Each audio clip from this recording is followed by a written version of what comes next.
Drummond Company's Thursday Night Lights presented by Ox Foundations, where tonight we've got the Class 5A Region 5 title game between 7-1 Pleasant Grove, the top-ranked team in Class 5A, taking on number 3 Ramsay at 8-0. Good evening, everyone. I'm Tommy Wood, along with Coach Rick Rhodes. And, Coach, at Legion Field, they've seen their share of great football games. Tonight should be no exception. Well, this one will step right in there with the best that's ever been played here, and that's saying something. But we have two great football teams. Again, this is for the 5A Region 5 championship. And when you look at these teams, talent all over the field, Coach, and you've got a couple of our First Bank of Alabama players of the game. Well, lots of players to choose from, but let's lock in on a couple. Number 2, Christian Lewis for Pleasant Grove. Number 12 player in the state of Alabama. He's committed to Kentucky, 36 catches on the year for 600 yards and 10 TDs. He can stretch the field. For Ramsay, number 15, Jeremiah Williams, one of the top 5 players in the state, not committed yet, 23 offers. He's a tremendous all-around talent. He'll be all over the field defensively. Plenty of players you'll see on Saturday, but tonight you'll see them right here on Thursday Night Lights, brought to you by Drummond Company and presented by Ox Foundations.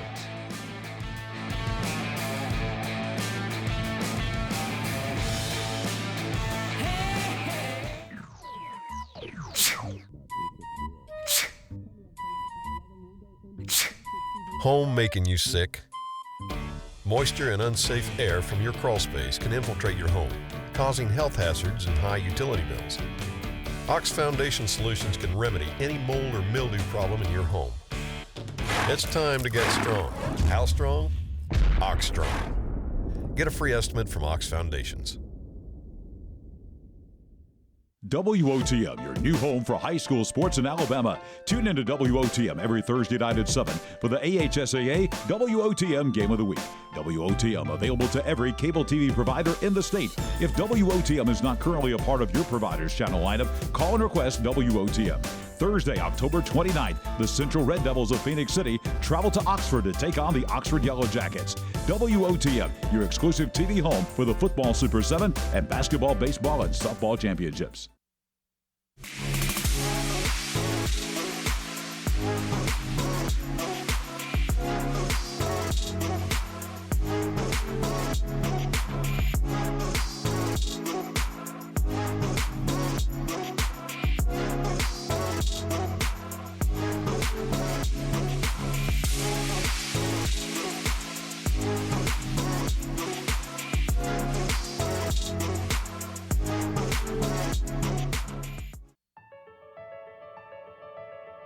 Without our contest officials, we would have no contest.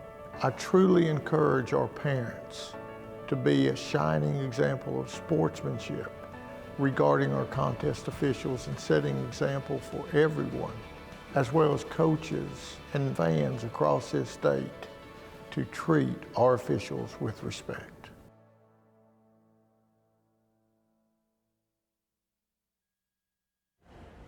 Coach Darryl LeBeau getting his top-ranked Spartans ready, and after suffering a season-opening loss to Oxford, the Spartans have reeled off 7 straight wins as they head into the region championship tonight. And, Coach, when you've got teams like this, they've made their way through the region schedule down to the grand finale. Both are unbeaten in region play. A classic matchup. What are some of the keys to this ballgame? Well, I really focused on 3 things. First of all, both these teams have great interiors on both sides of the ball. This is going to be a battle in the trenches. It's going to be a physical war and a test of will between big, strong fronts for both teams. Second point, impact plays. If there are a lot of sacks and turnovers in this game, Ramsay's probably going to win. If there's a lot of big chunk 20-yard plays, I think Pleasant Grove's probably going to win. And the third point, who's going to blink first? Turnovers, keeping your composure, penalties, those are always key in big games, and they'll be very important tonight. We are straight ahead, headed for kickoff after the First Bank of Alabama. Keys to the ball game tonight. It should be a dandy of a ball game. Again, top-ranked Pleasant Grove and third-ranked Ramsay coming up next.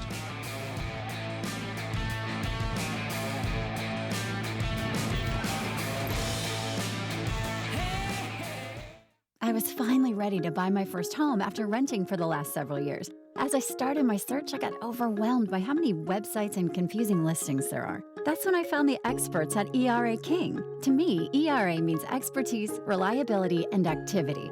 I depended on them to find a home in my budget, and they didn't stop working until the keys were in my hands. ERA King. To us, it means always doing the right thing for every client. What will ERA mean to you? Find out at eraking.com. While you're at home with family for the next few weeks, don't put off scheduling home repairs. Call Ox Foundation for a free estimate. With more time at home, you tend to notice things you haven't in the past. Mold and moisture in your basement or crawl space, uneven driveways, stair-step cracks in your exterior brick, uneven floors and doors. If your home is showing weakness, it's time to get strong. How strong? Ox Strong. Stay strong, Alabama. Two of the top teams in the state of Alabama going head-to-head tonight. Two in Class 5A for sure. Number 1, Pleasant Grove taking on number 3, Ramsay. In the Thursday night Lions by Drummond Company, presented by Ox Foundation's Tommy Wood. And Coach Rick Rhodes, as we get set for this Thursday night of football, and that's a great coach right there. Two good coaches going head-to-head tonight, Coach. Yeah, there really are. As you get a look right there, Coach Darrell LeBeau, 29-6 overall at Pleasant Grove, and of course the 2019 state runner-up in 5A last year. He's really built a great program for the Spartans. On the other sideline, you got Coach Ruben Nelson. 9th year at Ramsay. He won it all back in 2016, won the region a couple of times. Big win last week, but a program that really rose from the ashes, Coach.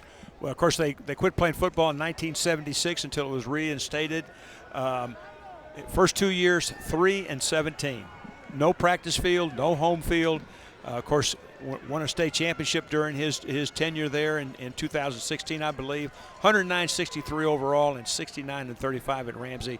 Really two of the great coaches in the state of Alabama. This should be a dandy tonight. We've been looking forward to this one. A lot of folks all season long have been awaiting this.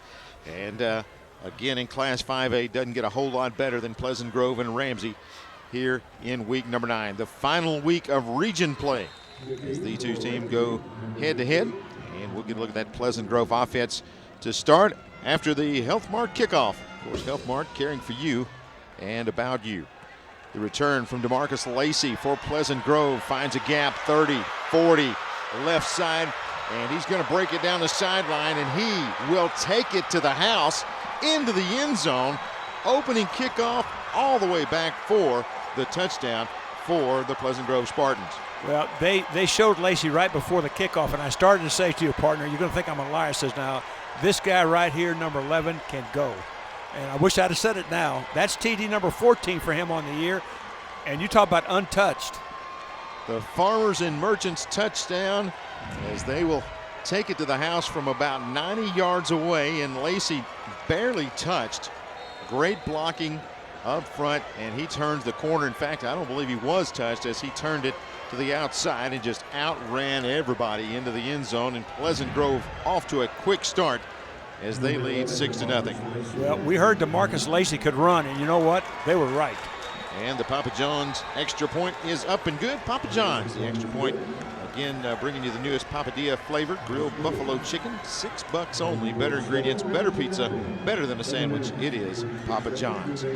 Pleasant Grove has been known to get off to a quick start, and that's about as quick as you can do it. 14 seconds into the game, and that guy right there takes it to the house. Well, 5'11", 170, listed as an athlete. Again, 13 touchdowns on the year. You can see he's going to go right up the chute.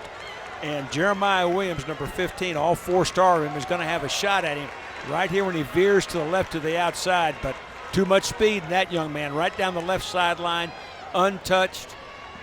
90 yards for a TD, and I guess we could have had a better start, partner, but I'd like to see it. Well, you look at it, he had about 6 blockers and only 1 Ramsay defender in the picture there. So not sure where the kickoff coverage team went, but they were nowhere near number 11 as Lacey will take it in for 6 to open up the game. Well, just from a technical standpoint, you can see that all of the Pleasant Grove blocks were inside out and force defenders to do the thing you don't want on a kickoff return, and that is to have shoulders on corresponding sides pinned. In other words, one guy got his right shoulder pinned and the next guy got his left shoulder pinned. That's an open alley, and boy, I tell you what, did Lacey take advantage of it and scoot right down the middle. Pleasant Grove with the Health Mart kickoff. See if Ramsay can return the favor. He'll bring it out to the 30-yard line. Only return that time for the Rams. Cameron Thomas. So he'll stop there. So 1st and 10. We'll actually look first at the Ramsay offense. We said we might see Pleasant Grove first, but the kickoff puts the Spartans on the board early. When you get a look there at Cameron Ivory, the senior quarterback, 6'3", 220. And he's a good one. You know, we talked about impact plays. I think we've already had one. Very, very opening kickoff of the ball game. Very impactful as Pleasant Grove makes a statement here early. Ivory, we give to Rouser. Rouser bounces off a couple and picks up a couple. Will be dropped down by Smith. Rouser 5'9", 195, senior year. Yeah, just the read zone right there. And folks, if you like interior line play, this is a game to watch because both these units are outstanding. Almost intercepted there, knocking it down. I told you off the air before we started, Brandon Wilkes is a pass deflecting machine at defensive end, and he just slaps this one down. Almost picked off on the ricochet there. Yeah, 6'2", 250. Great judgment. He knew he couldn't quite get there. Stops his rush, gets straight upfield, gets those hands up and knocks that ball away, and denies Ramsay yet again. 3rd down and 7. This time going to dump it off. Caught by Rouser. Got a little gap on the far sideline. Breaks it back. 45. Midfield. Another tackle missed. And he is bringing it into the 40, 35, all the way down to the 32-yard line of Pleasant Grove, picking up the Emperor's first down. Well, this is a little flip screen to the outside, and you're going to see number 1, Alonzo Johnson, is going to spring this play. Watch the block right there. Johnson is going to be able to hook number 8 for Pleasant Grove. And boy, that is exactly what the doctor ordered for the Rams. This time they'll RPO to the outside. Catch is going to be made. One-on-one tackle and dropped as he will reach the 30. So we'll give him a pickup of about 2, maybe 3 yards on that reception. Yeah, Jalen Stewart on the RPO out there made a nice open field tackle. Time Thomas catches. Ramsay wants to go in a hurry. They'll look to the side and get the play. Wants to answer here. Pleasant Grove opening kickoff back 90 yards for the touchdown. Ramsay with 2nd and 7, just outside the 30.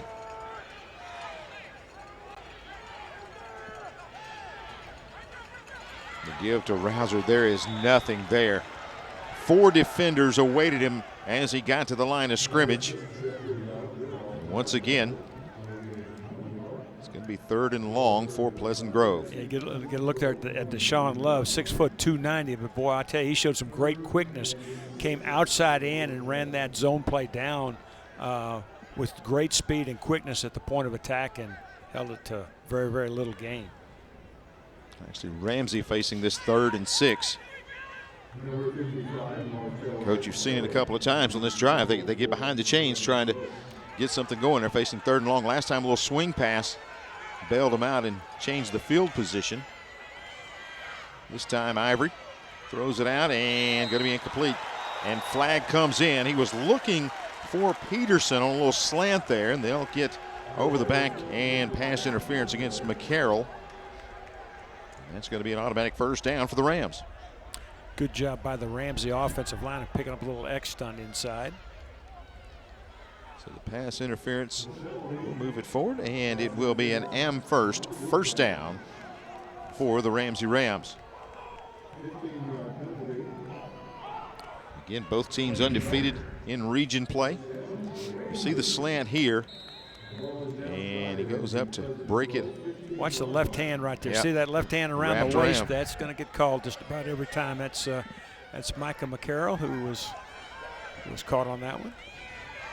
The sweep to the near side, and not a lot of room there.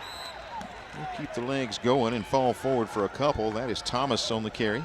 Nice play by Tyler Woods. Fought off the block to the outside, fell back inside on that toss sweep. Fell back into the play. A really nice play to hold it just about a 2-yard gain. Good look there at that young man. Inside the Sarah Automotive red zone for the Rams, as they are sitting at about the 13-yard line. 2nd down now and long. Caught about 8, maybe 9.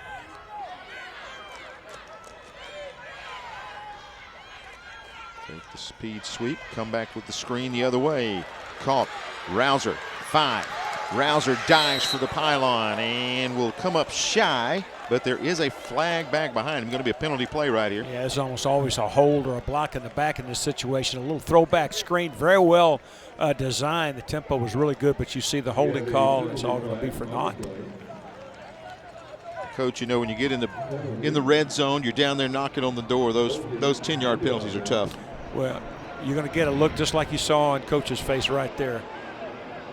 Well, you see it. You see the grab. You see the hand hooking the jersey right there, and on both sides, pulling the shirts. That's going to get called every time.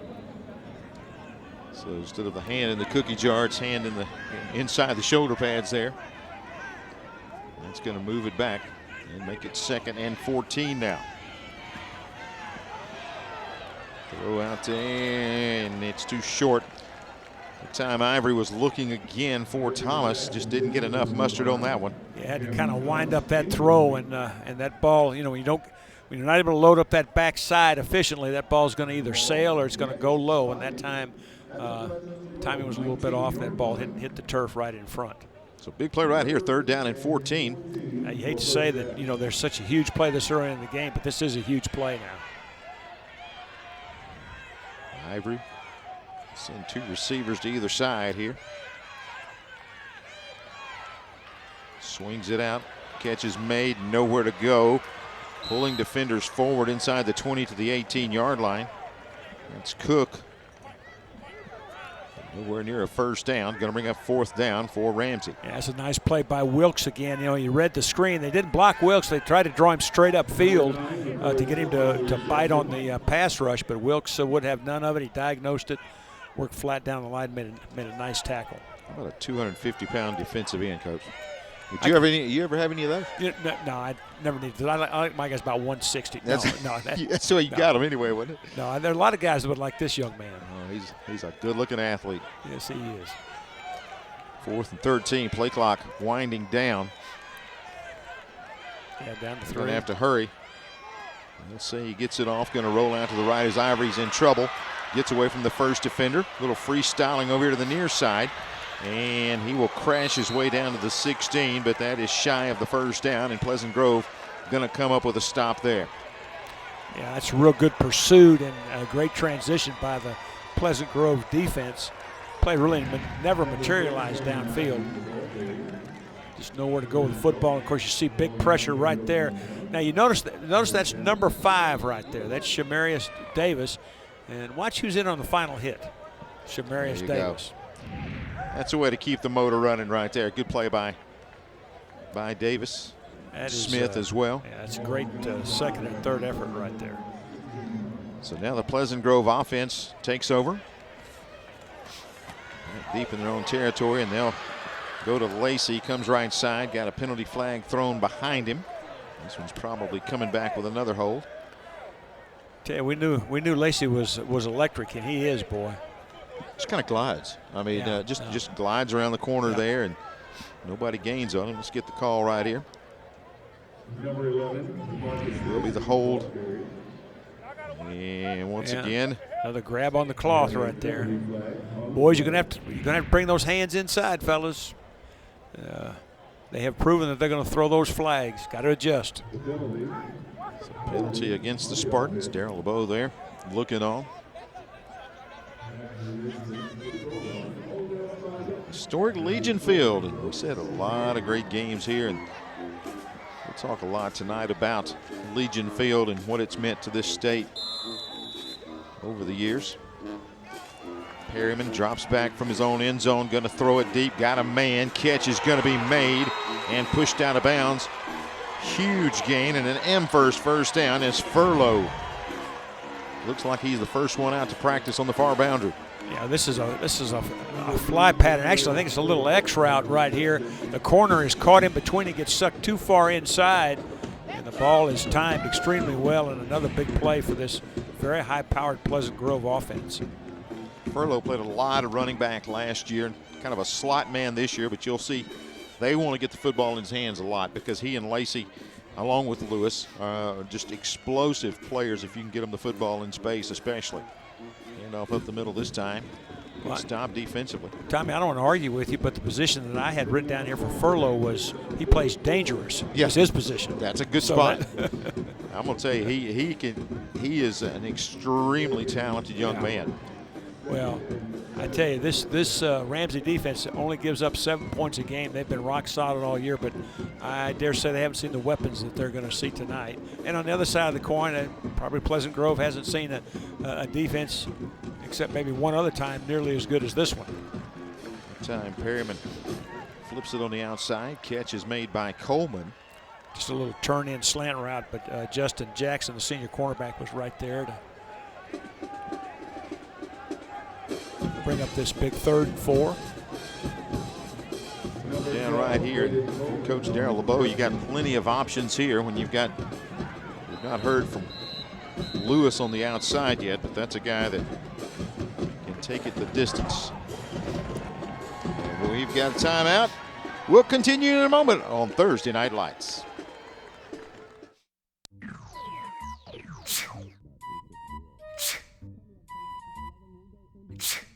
Home making you sick?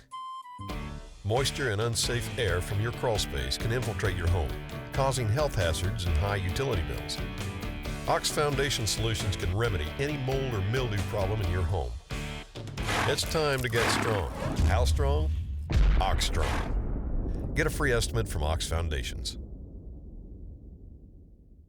WOTM, your new home for high school sports in Alabama. Tune into WOTM every Thursday night at 7 for the AHSAA WOTM Game of the Week. WOTM available to every cable TV provider in the state. If WOTM is not currently a part of your provider's channel lineup, call and request WOTM. Thursday, October 29th, the Central Red Devils of Phoenix City travel to Oxford to take on the Oxford Yellow Jackets. WOTM, your exclusive TV home for the football Super 7 and basketball, baseball, and softball championships. Friday night rivals tomorrow night. Going to be a great game. We've been talking about this game being anticipated in 5A. In 7A, everybody's been looking at this one. It's going to be Hoover and Thompson tomorrow night. Gets underway at 7 o'clock. Chris Stewart, Tyler Watts will have that one for you. Again, Drummond Company, Friday night rivals tomorrow night. The Bucks and the Warriors. Really, you look at Class 7A, those two have owned Class 7A for the last several years. Well, this is the time of year when the big guns come out. And from now and through the end of the Super 7, we're going to see a continuous parade of great football teams and great football players, and I can't wait. Right here, big 3rd down and 4 for the Spartans. It's a look right there. I think it's Zaquez Perryman, the senior quarterback, committed to University of North Carolina, Charlotte. 1,270 yards passing on the year, 17 TDs, and only 1 interception. You'll take that ratio all day. I'd take that for sure. It's a big 3rd and 4 right here. It's Perryman going to go to the air. Tough pass for Lewis, and this time can't hang on. That time Kennard with good coverage for Ramsay. He's able to get a hand on it and knock it out of bounds. So 4th down now for the Spartans. Good coverage, Coach. Yeah, it really was well played. I thought, you like that situation. You get a jump ball with Christian Lewis, who, many people think is one of the top receivers in the country, but as you said, that time very well defended. Lewis headed to Kentucky. And, of course, conventional wisdom says 4th and 4, let's punt the ball. The heck with that. Go for a quick snap count there, and then a hard snap count, I should say. Ramsay does not jump. Spartans go for it over the quarterback's head. Perryman back to get it, and he's in trouble, but still scampers away, finds a little bit of time, throws it out, coverage there, flag on it, and this is going to give a 1st down to Pleasant Grove. So you go from disaster to the potential right here for an first down. Well, this is one of those things that we talked about, is these unforced errors, who will keep their poise. That time a little bit overeager in the Ramsay secondary, and it may very well cost them big time. Let's get the official call right here.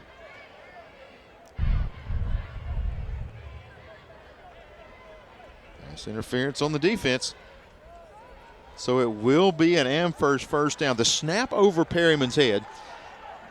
And you look at this, Coach, he has every opportunity just to jump on the football and kill it right there. I mean, most time you do that, it bounces right up to him. I was going to say, he gets a very fortuitous bounce, and then he just throws up a jump ball. And really, I mean, That ball's in the air. I mean, you can't push and shove, and technically you're not supposed to touch the receiver. Now, of course, they let him do a lot more than that, but just a great break for Pleasant Grove. Tough, nice little draw play right there. Keep the drive alive, and they'll go to Lacey, and he bounces around like a pinball and able to fall forward. Pretty good gain there on first down for Lacey.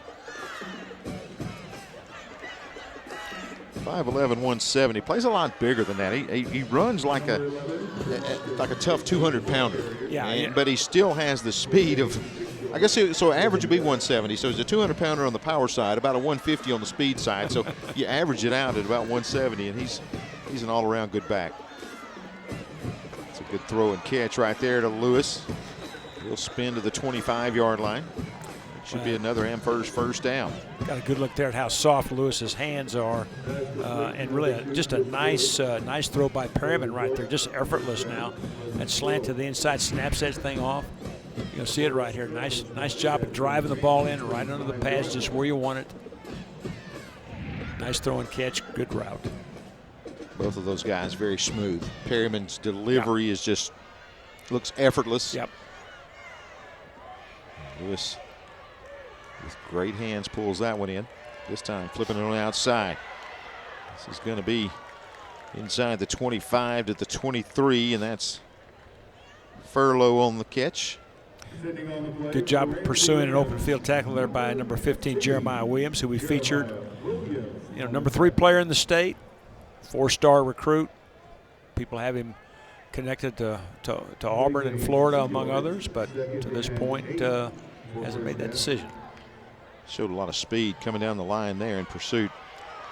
To the run game goes the Spartans, left side, 20-yard line, 18, and inside the Sarah Automotive red zone. Taking it in there is going to be Jordan. It's a nice job by the left side of the Spartan offensive line to cave that thing in. You can see there, it's just a wall of white shirts right there. Big number 73 right there. Inez Cooper, all 6'5", 350 pounds of him, leading the way around the left side. Think about what I just said there, Tommy. 6'5", 350 pounds, leading the way. Leading the way. Around the left side. Check this out. Tim Keenan helps run it down. It's 6'5", 330. Yep. This time Jordan, not a lot of luck, but he'll take it inside. And, of course, the red zone a little deeper, maybe a gain of about a half yard. And, of course, Keenan is 6'3", 330, as you said, and he's an Alabama commit. The number 20 ranked player in the state of Alabama, and really one of the best defensive linemen in the country, number 55.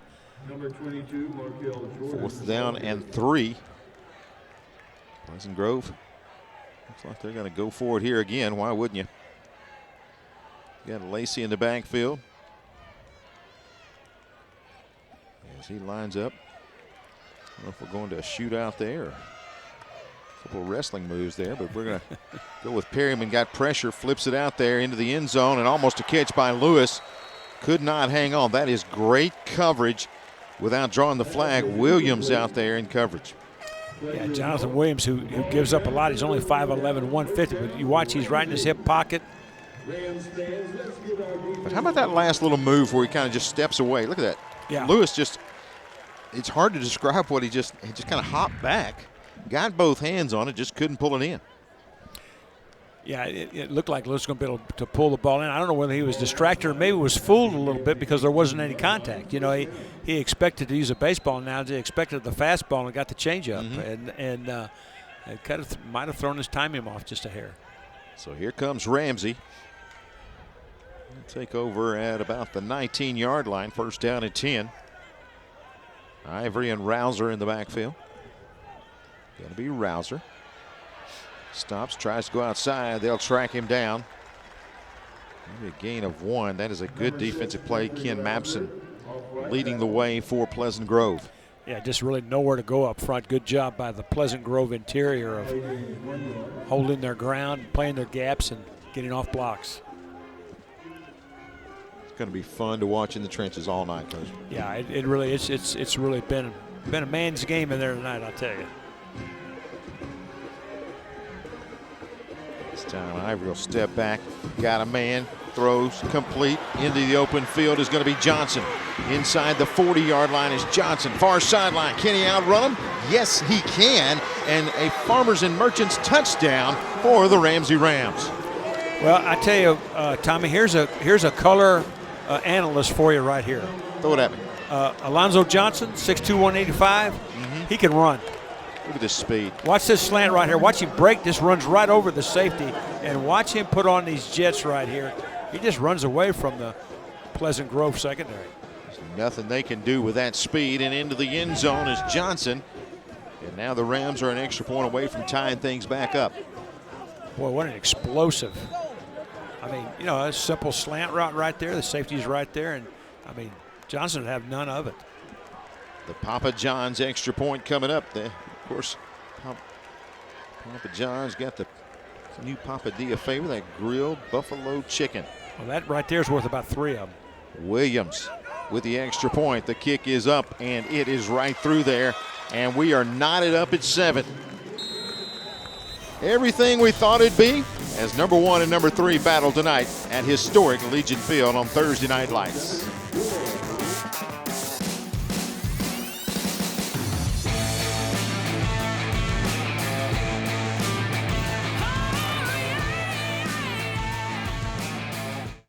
Since 1848, First Bank of Alabama has been dedicated to our customers and excellence in all areas. With constant improvements to our facilities, to adding new products and services to better serve you, our team is fully engaged in all the communities we serve. First Bank of Alabama knows that time is money, so we offer hometown services with advanced technology that allows you to bank on your own schedule. We want to be your community bank, so stop by. Come see us at First Bank of Alabama, where you're always first. Phone to say na Tony said for a Silicago. Keep more cash for back to school with 0% APR financing for up to 72 months and up to $13,000 off MSRP on new Ford trucks. Plus, we've got guaranteed credit approval and up to $4,000 over KBB value for your trade when you upgrade to a new Ford. The right people, a better customer experience, and nobody beats our bottom line price. Nobody.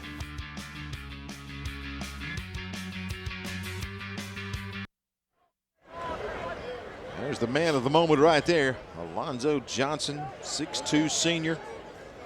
Just took one the distance to tie us back up at 7 apiece. Ramsay and Pleasant Grove, and now Coach Ruben Nelson able to smile behind that mask. Yeah, Johnson ran right through the tackle. Pretty good defensive player now, and I mean, there was no catching him. Put a pretty good pop on him, didn't wrap up. Johnson got in the open field and took it the distance. Health Mart kickoff. Here comes Lewis again in the open field on another kickoff. Breaking tackles to the 35-yard line is Lewis. And I believe the Spartans have spotted something in the kickoff coverage of Ramsay, and they're exploiting it hit early. Well, you can see this is very similar to the first one, right up the chute, really. Almost in the same area. The one broke for a touchdown right there, and they've hit that thing twice. And you can bet that on the Ramsay sideline, the Brain Trust is going to try to examine that and change up their kickoff philosophy a little bit. That man right there is not excited about the kickoff coverage right now that his team is putting out there, because almost 2 kickoff returns here early in this ball game. Perryman, empty backfield, flips it on the outside. Catch is made to the 30-yard line. And finally hearing the whistle there. Good catch and run by Ross. Good closing speed by the Ramsay defense to keep that thing from getting down the sideline on that little swing pass. I tell you, both these offenses have really stretched the field, and that's what you try to do to defenses. And as good as Ramsay is up front, Pleasant Grove is going to have to do that, continue to do that all night. We'll talk about that as the night goes on. They're stretching it horizontally and vertically. I mean,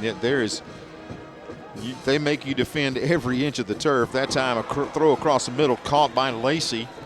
Going to pick up another first down for the Spartans. Well, this is a turn-in route by Lacey, and it's really a great catch. The ball is behind him. You're going to see the throw has plenty on it, but it's a little bit behind Lacey. Puts it in and then takes a big pop and still hangs on to the football. Just excellent concentration, great hands by DeMarcus Lacey to pull that thing in. First down and 10. We're under a minute left here in the first period. We'll mark this. Looks like at about the 19-yard line, so inside the Sarah Automotive red zone. To the running game. And going to be Lacey trying to fight his way close to the 17-yard line. Keeping him honest there up the middle. Picks up a couple of yards there. Just good play defensively right there too, though. Yeah, just straight zone play inside, not much inside. Pretty tough going. You're talking about a defense for Ramsay that's only given up 50 points in 7 on-field games they've had this year. So right now they've already given Pleasant Grove their average. Yep. 7.1 points a game to be exact. With the Spartans threatening to get more here. Just outside the 15-yard line, but that's going to do it for the first. And what a first period we've had. Starts off with the fireworks. It ends with a big play for Ramsay, and we're knotted up at 7. Here on Drummond Company's Thursday Night Lights, presented by Ox Foundations.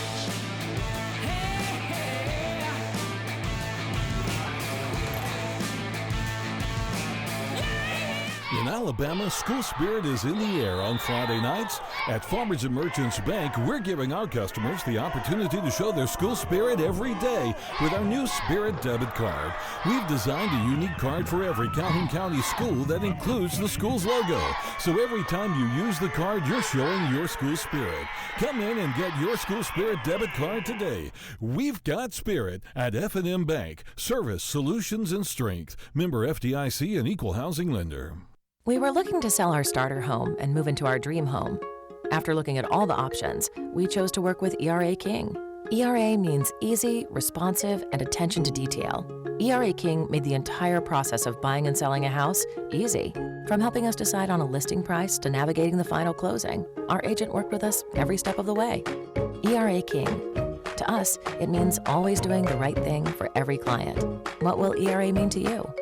Find out at eraking.com.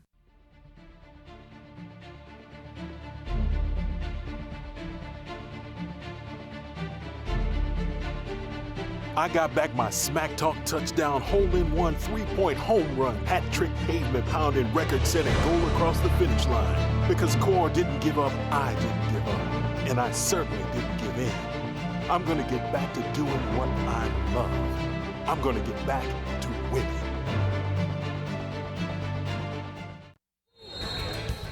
Seven after the first.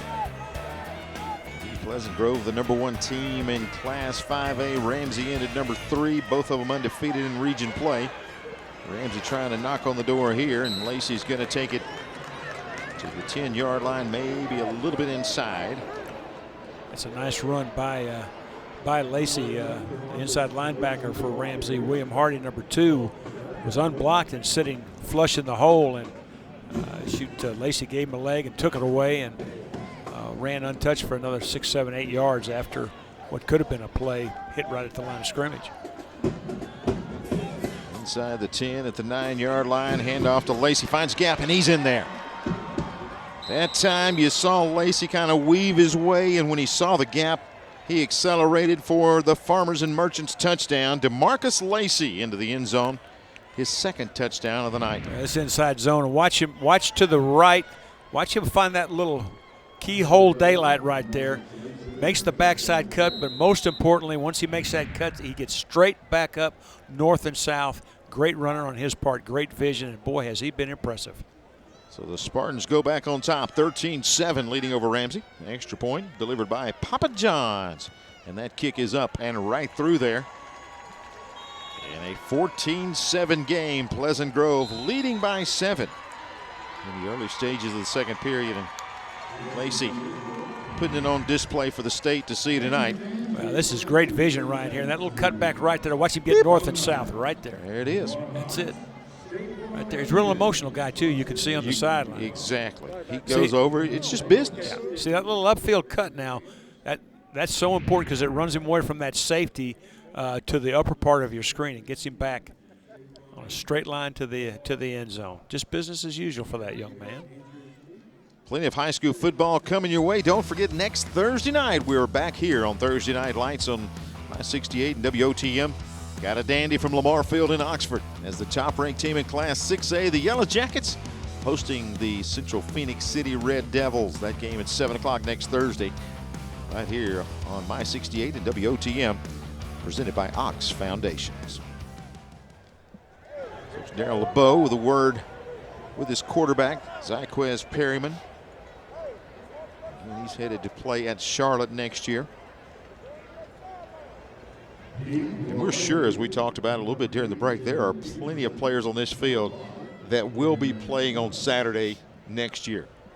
Yeah, I mean, this is a talented group of young athletes that we're seeing tonight. That's for sure.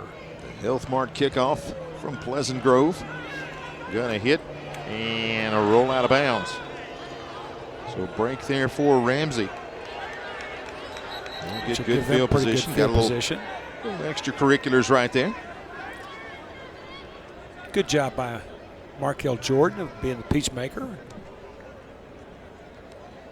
So Ramsay offensively able to kind of take time off the clock and very methodical drive. On the other side, of course, we saw the big play by Pleasant Grove to open up the game on the kickoff, and it looked like Ramsay was trying to establish the run, but when they did find Johnson over the middle, and he turned the corner and took it the distance. And we got a penalty, of course, after the kickoff, so let's go ahead and check that out. Kick out of bounds on the kicking team. The ball will be placed on the 35-yard line. So it'll be 1st and 10 at the 35 for Ramsay. So Ivory, to me, looks like a quarterback that throws a great ball. I mean, I think he delivers it, and everything, it looked like he's catching his receivers in stride. This offense for Ramsay can get going, and we may have, it may be like one of our recent SEC games. We may have a shootout for it. Well, and, of course, we talked about the Ramsay defense, how great it is, but now Ramsay's offense averages almost 38 points a game. So, I mean, they're no slouch at all, and as we've seen, they got plenty of weapons as well. Pretty good field position to start this drive. This time Ivory keeps it, but not a lot of success up the middle. Nowhere to go. On the stop that time, Smith for the Spartans. Yeah, ran the quarterback power off of the speed sweep look, and that time that ball hit way inside. I think he should have followed his blocker maybe a little bit further outside. As we take a look at the points for and against, you can see both of them high-powered. Ramsay, of course, has the big pub on the defense, but 12 points a game is not too shabby either. We got two great football teams. Every way you look at it, we talked about it in the pregame, just very evenly matched. Not a lot of room to run that time up the middle. And once again, it is Kelly, 6'2", 330 in the middle of that defense. Also an outstanding linebacker you see right there in Jordan, 6', 250. By the way, he's only a 10th grader. Yeah, no, and I mean, he's a guy that, you know, has really had a great year. That time he and his buddy made a ram sandwich with the Ramsay running back. Big third down here. 3rd and 7 for the Rams.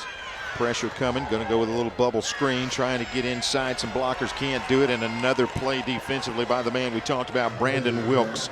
And also, you talk about Smith, he's there as well. But look at the pressure immediate from the backside right here. And once again, you're looking at Ivory taking some big pops here early. Yeah, and this is a little bubble screen coming back to the inside, but the blocking really is more to the outside, and there's lots of unblocked white shirts, and they're there to make a big play and bring up this 4th down situation. A lot of traffic trying to run that inside, and now it's punting time for the Rams. Williams going to punt it away. Pretty good boot, hoping for a roll. And taking it about the 24-yard line out to about the 32, so an 8-yard return that time for Furlow. And Pleasant Grove leading by 7. You got a chance to try to increase that lead here after a big defensive stop. Well, this is going to be a big series right here now. That momentum is definitely wearing a white jersey at this point. Pleasant Grove has been able to move the ball really pretty well against this vaunted Ramsay defense, and of course the Spartans will try to keep that moving, and Ramsay will see if they can't turn this momentum around. Perryman drops back, rolls in trouble, escapes that, and just going to take it out of bounds. Pops away from the football there, and bodies flying everywhere back behind him.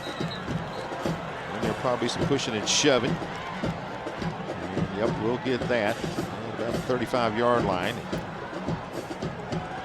Get everybody separated, and coming out of there is going to be Keenan. And Darrell LeBeau is going to come across the field and get some of his players back at attention.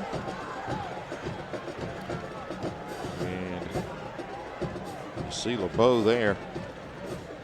First off, getting his team under control, and then two coaches meet, and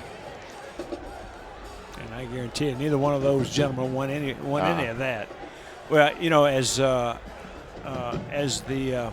pocket broke down and Perryman scrambled to his left, there was a huge collision now between obviously a Pleasant Grove blocker and a Ramsay rusher. I mean, helmets went flying. I mean, it was a heck of a collision, and sometimes tempers get a little short, and we're going to line up and play second down. So no harm, no foul, no penalty called on that play. And now second down and 12.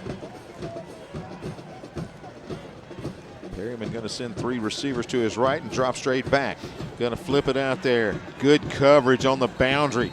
Trying to find Furlow out there, and excellent coverage by Justin Jackson. He was step for step, and there was nowhere to put that football.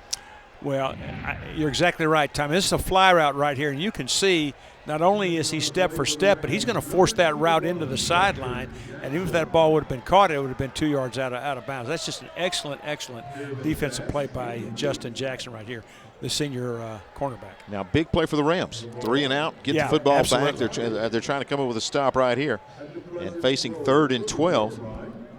If the Rams can come up with a stop here, should get pretty good field position. You got to think Lewis is going to be the go-to guy right here at the bottom of your screen, the outside receiver. Looks like we're going to have a stoppage. Looks like we do have a Blue Cross Blue Shield timeout on the field. 14-7, but the Rams trying to come up with a big defensive stop. Since 1848, First Bank of Alabama has been dedicated to our customers and excellence in all areas. With constant improvements to our facilities, to adding new products and services to better serve you, our team is fully engaged in all the communities we serve. First Bank of Alabama knows that time is money, so we offer hometown services with advanced technology that allows you to bank on your own schedule. We want to be your community bank, so stop by. Come see us at First Bank of Alabama, where you're always first. Don't crack under the pressure of foundation issues. The certified specialists at Ox Foundation Solutions can permanently fix foundation problems at the best price guaranteed. And did you know, moisture and unsafe air from your crawl space can infiltrate your home, causing health hazards and high utility bills. Ox Foundation Solutions has the best plan to keep your home safe. If you are experiencing any issues with your sidewalks, basement, crawl space, or foundation, get a free estimate from Ox Foundations. Coach Ruben Nelson and the officials. A little friendly discussion there, just saying, hey, we've got everything under control. Well, I like the way that scenario took place. They got everybody separated. Both coaches took charge. The officials, they took charge, lined the ball up, we played again. No long discussion, no offsetting penalties, quickly under control, and we're back to playing football. 3rd down and 12. Perryman, stable of receivers. This time he'll flip it down, tipped away, and he hit his man, could not hang on to it as Ross couldn't pull it in.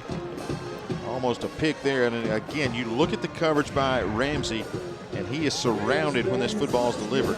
Had a chance to catch it, though. Yeah, it's a hook right, really a nice break on the ball. If you look at the bottom outside coming in, but that ball is going to hit Ross right in the hands, and frankly should have been caught. Well, Perryman can even deliver, can he? Yeah, I tell you, he really can. I mean, that's a great throw. No, I mean, you hear me talk all the time about loading up the backside. I mean, that's exactly the way you do it right there. I mean, he drives that ball with his whole body, and really, ball should have been caught.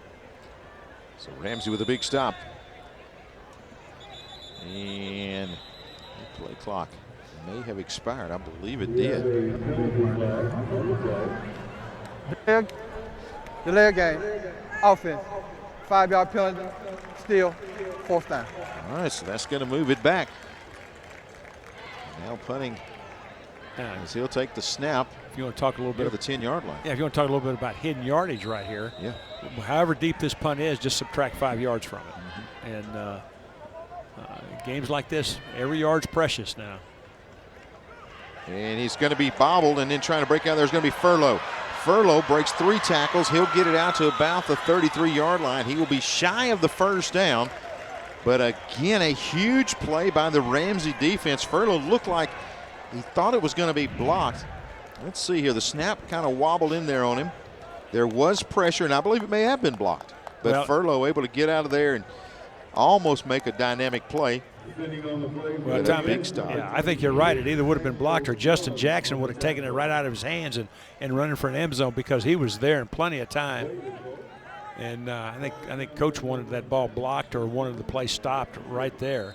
It's going to be a great play by the Ramsay special teams unit, but still the block kick would have been even better. That long snap kind of floated back there, and that gave the speed from the outside. Ramsay's able to get in there and take advantage of a big play right here. They've got it 1st and 10 at the 35-yard line of Pleasant Grove.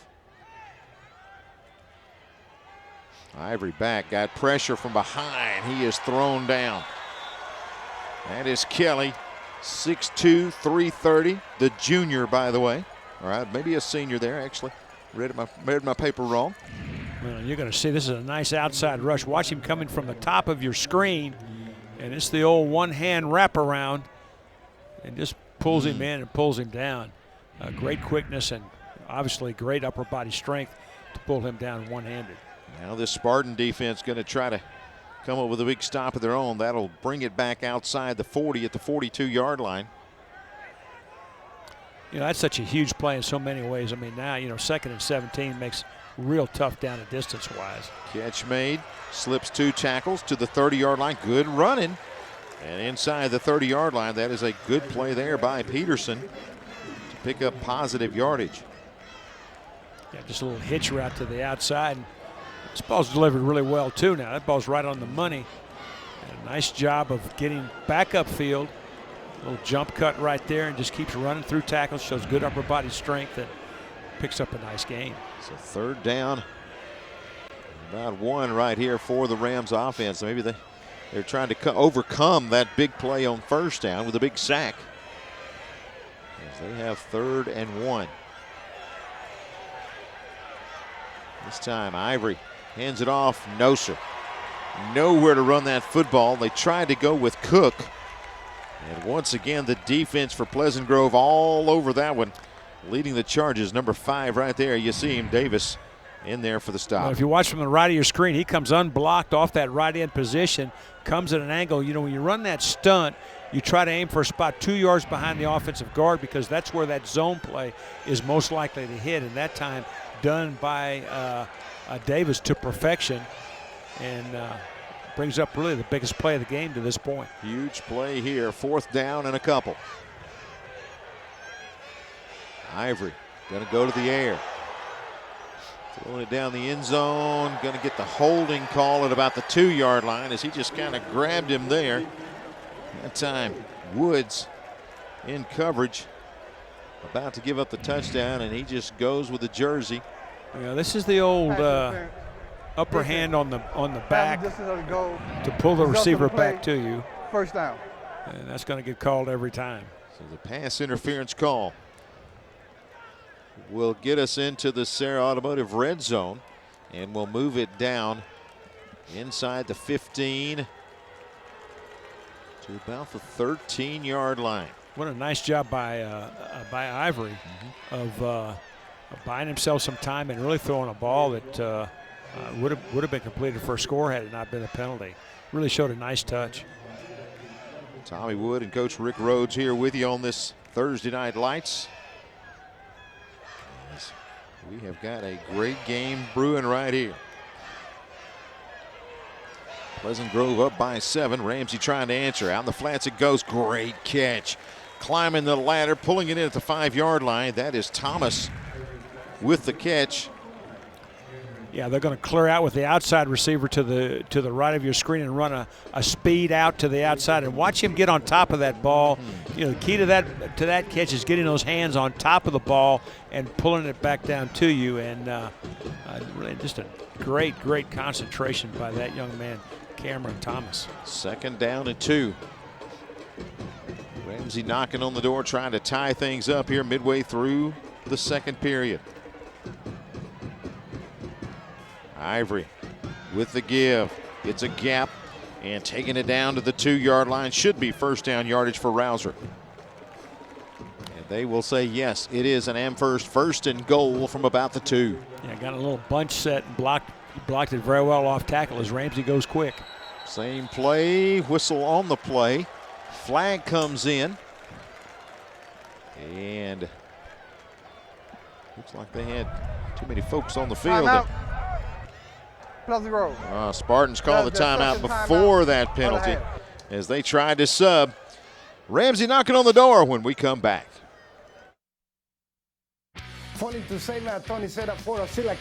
Keep more cash for back to school with 0% APR financing for up to 72 months and up to $13,000 off MSRP on new Ford trucks. Plus, we've got guaranteed credit approval and up to $4,000 over KBB value for your trade when you upgrade to a new Ford. The right people, a better customer experience, and nobody beats our bottom line price.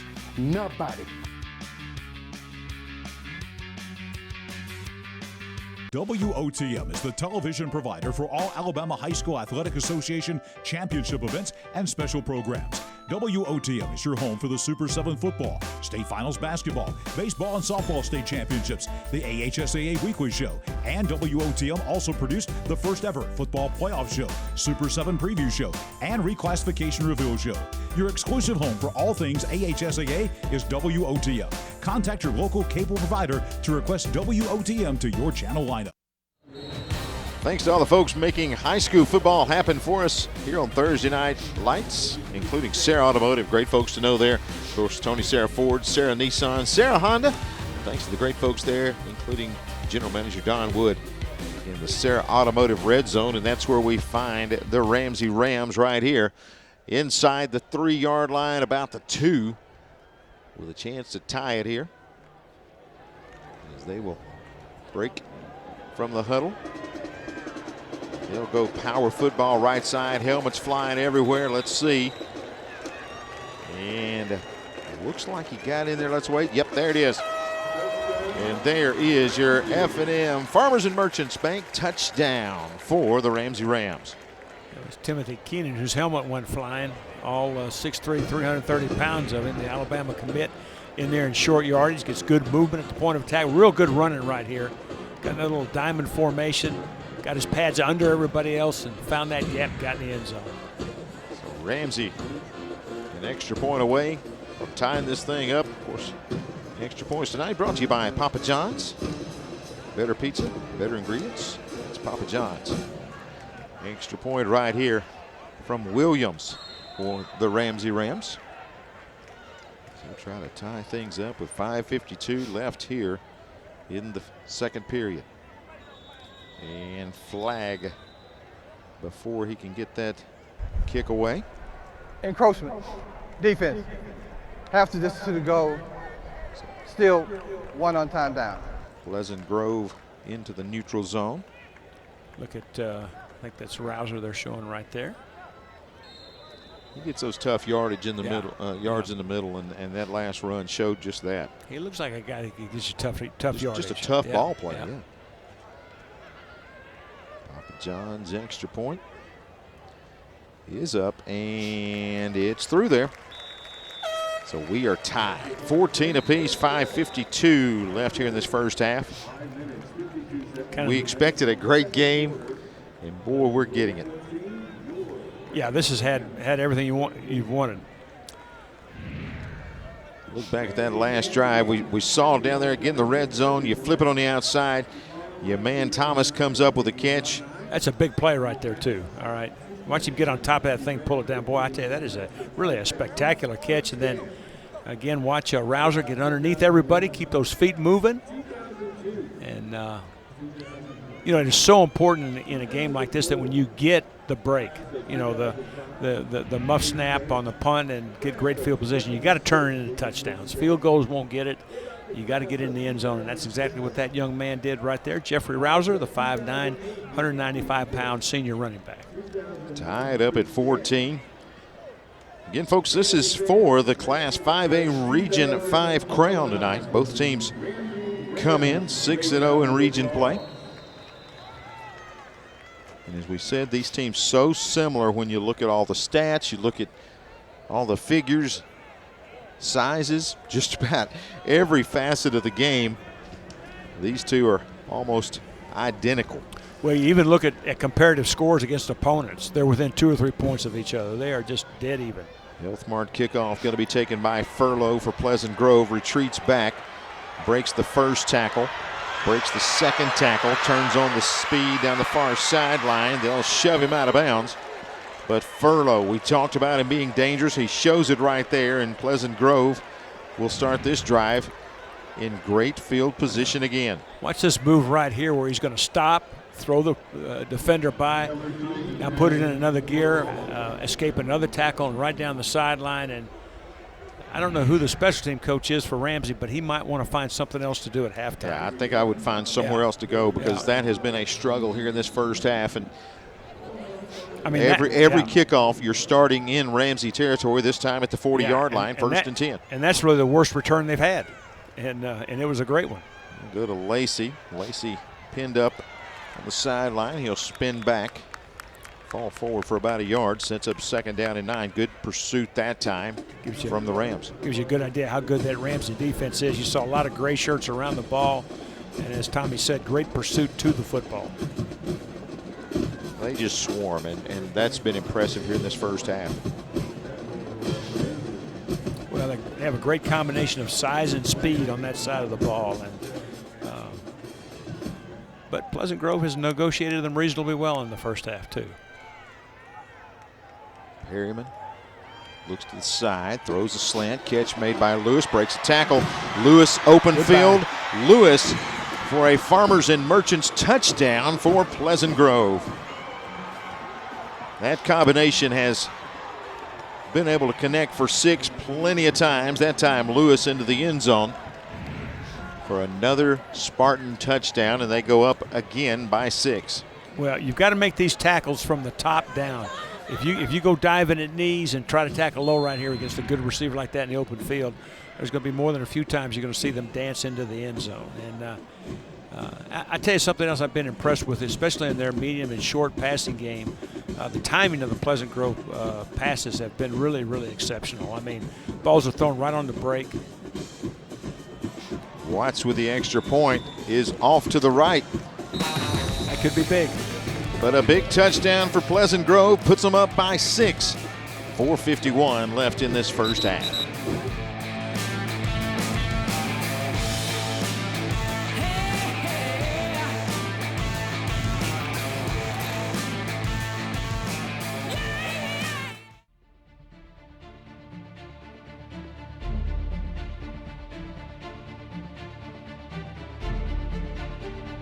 I got back my smack talk touchdown hole-in-one 3-point home run, hat trick pavement pounding record-setting goal across the finish line. Because Core didn't give up, I didn't give up, and I certainly didn't give in. I'm gonna get back to doing what I love. I'm gonna get back to winning. WOTM, your new home for high school sports in Alabama. Tune into WOTM every Thursday night at 7 for the AHSAA WOTM Game of the Week. WOTM available to every cable TV provider in the state. If WOTM is not currently a part of your provider's channel lineup, call and request WOTM. Thursday, October 29th, the Central Red Devils of Phoenix City travel to Oxford to take on the Oxford Yellow Jackets. WOTM, your exclusive TV home for the football Super 7 and basketball, baseball, and softball championships. 20-14, Pleasant Grove scores the touchdown. They go up by 6. The extra point no good. And as you said, Coach, that could come back to play a role in this game. Yeah, it really could. I mean, again, every yard, every point is precious in a game like this. And how about Pleasant Grove putting 20 on the board in the first half? They have As you said earlier, though, taking advantage of some great field position on those kickoff returns. Of course, you got one that takes it the distance. The next kickoff, great field position. This time you're playing with a short field if you're Pleasant Grove, and they're just taking advantage of what they're given. Yeah, I mean, it makes such a huge difference. I mean, the percentages of scoring once you start drives on the plus side of the 50 just goes astronomically up. Health Mart kickoff once again goes out of bounds. Support your locally owned Health Mart pharmacy. Visit healthmart.com to find a pharmacy near you. You may wonder if that's not a bad tactic for Ramsay on their kickoffs. Kick it out of bounds, give it to them at the 35, and at least they're on their own side of midfield. Yeah, but I'm not real sure that if I'm not Pleasant Grove, I don't say kick it again. Good call. Keep it in play. I mean, you know, from a Pleasant Grove standpoint, they have had a little success returning the kicks. They'll take the field position at the 35-yard line. Ramsay will come out first down and 10. 4:51 left. Don't forget, Ramsay gets the opening kick of the second half. Would love to eat some time off the clock and score. Did not leave Pleasant Grove much time. Going to be the sweep near side. Pretty good running out there across the 40 to the 41-yard line. Christian Thomas on the carry. Gains about 6. Yeah, a little toss to the outside and got what he could, got downhill, picked up a nice gain. Second down, about 4. And falling forward, actually leave it 2nd and 3. So not quite 4 yards to go here. Checking with that sideline, getting the best play. And good break of the first tackle. Good extra effort reaching the 45-yard line. Thomas, tough running right there, able to get the first down. I do believe, it'll depend on the spot, but I believe, and they do pull the chains, and that's going to be an Amherst first down for the Ramsay Rams. Yeah, he runs right through the first big hit there. Again, coming on that edge blitz. That time it's Eric Carter, 190 pounds, and he ran right through that tackle and picked up a big first down. So the Rams will get this drive off to a good start. So we have our first flyover of the night. Clock rolling, 3:41 left here in this first half. Going to the air. Ivory, a little too low. Short hops at the midfield there. And Thomas unable to pull it in, so it'll bring up 2nd and 10 for the Ramsay Rams. Yeah, play was rushed just a little bit from the beginning. Just didn't get the feet set, and pressure. Once again, the pressure is immediate that's coming from Pleasant Grove. They're getting pressure off the edge in a hurry. Yeah, they are, and that time there was a breakdown in the protection. The right tackle whiffed on the rusher coming from the defense's left side, and would have been a big hit if that ball hadn't gotten out. 2nd down and 10 right here, and they'll call the Blue Cross Blue Shield timeout. Blue Cross Blue Shield, they cover what matters. 20-14 our score here. Of course, these are two of the top teams in Class 5A. When you look at the class as a whole, there are some outstanding teams around the Region 5. And let's talk about this playoff picture. Of course, you got Ramsay and Pleasant Grove. The winner here is going to finish number 1. The one that takes the loss will finish 2nd. Both will be hosting the first round of the playoffs. Then the second two, as it stands right now, Parker coming in. They're 4-1 in the region. Also, you got Carver at 3-3. You look at Winona, Fairfield, still trying to get in the picture. Going to be very tough for them to find their way in the top 4.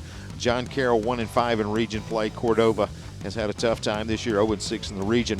But when you look at the top 10, there they are. Number 1, number 3, they are in the north. You got St. Paul's in the south, Clay Central in the south, Gunnersville in the north coming in at number 5. Alexandria, a team you'll see next Friday night on Friday Night Rivals. They are in at number 6. Pike Road, we saw them earlier this year, Coach, coming in at number 7. Yeah, there are some outstanding teams in Class 5A. Yeah, it's a stacked division, that's for sure. And the dynamics of the playoffs now, these two played each other twice last year, and right. It's very likely to happen again this year. And That's a very, very complicated thing to prepare for if you're a coach. Ivory in trouble, drops back in trouble, and just flips it out of bounds. And he will mark him down. Looks like they're trying to say he stepped out of bounds before he threw the football. Let's see. I wouldn't be. One official marked it, and again, trying to save that yardage. And the officials, now they will go back out. The official downfield ran up as if he was spotting the ball, but yeah, he got rid of a long time. No, there's no intentional grounding on the play. Number 6 was in the area. So no intentional grounding, and that's a big play to avoid a big loss. Brings up 3rd down and 10 now for Ramsay. And I think a generous call too, but nevertheless it's 3rd and 10. So we'll see if Ivory can make something happen here. We'll send 3 wides to the far side of the field. Watch the pressure from the outside. That's been really finding a way into the backfield in a hurry. And there it is. Flip it outside. Catch can't be made. Going to be incomplete. And it's going to bring up 4th down. That time a little stunt from the end as he cuts inside, finds the gap there, and he is immediately in Ivory's grill. Yeah, this is going to be a little X stunt on both sides of the ball. You see the 2 defenders crossing. Ball's very catchable right there, but that ball's going to come out of a sea of hands, and sometimes it's a more difficult catch if you're the receiver than it looks like than if you're the fan sitting in the stands. And if he had caught that, if he could have escaped the very first wave right there, he would have run for a long time. Good punt right here, going to hit and roll. That will roll dead inside at about the 13-yard line. So very good punt right there, and Williams has done a good job punting the football all night. Yes, he has. So now you got Pleasant Grove with the football. As they will open up this drive deep in their own territory. They got 2:56 left in this first half. Leading by 6, 20-14. Well, and I tell you, this is a crucial drive, especially from the Ramsay standpoint. You know, they don't want to be down 2 scores at halftime. Now, what they'd like to do is get something they've been very good at all year, but really has not shown itself too much tonight, and that's turnover.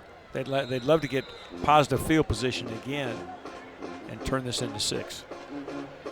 Perryman going to leave it with Lacey, and Lacey's going to turn the corner. He'll be slid down at about the 21-yard line, but just excellent speed. That time looks like 2 guys got the angle on him, and he just outruns the angle. Yeah, I mean, really, Ramsay was not able to get a hat on either the inside linebacker or the flat defender to the side of the sweep, and he just outran both of them to the sideline for a nice gain. Gain of about 9, sets up 2nd and a yard. This time they'll flip it on the outside, and here's Furlow. He's got his first down, and he will be pushed out of bounds at about the 30-yard line.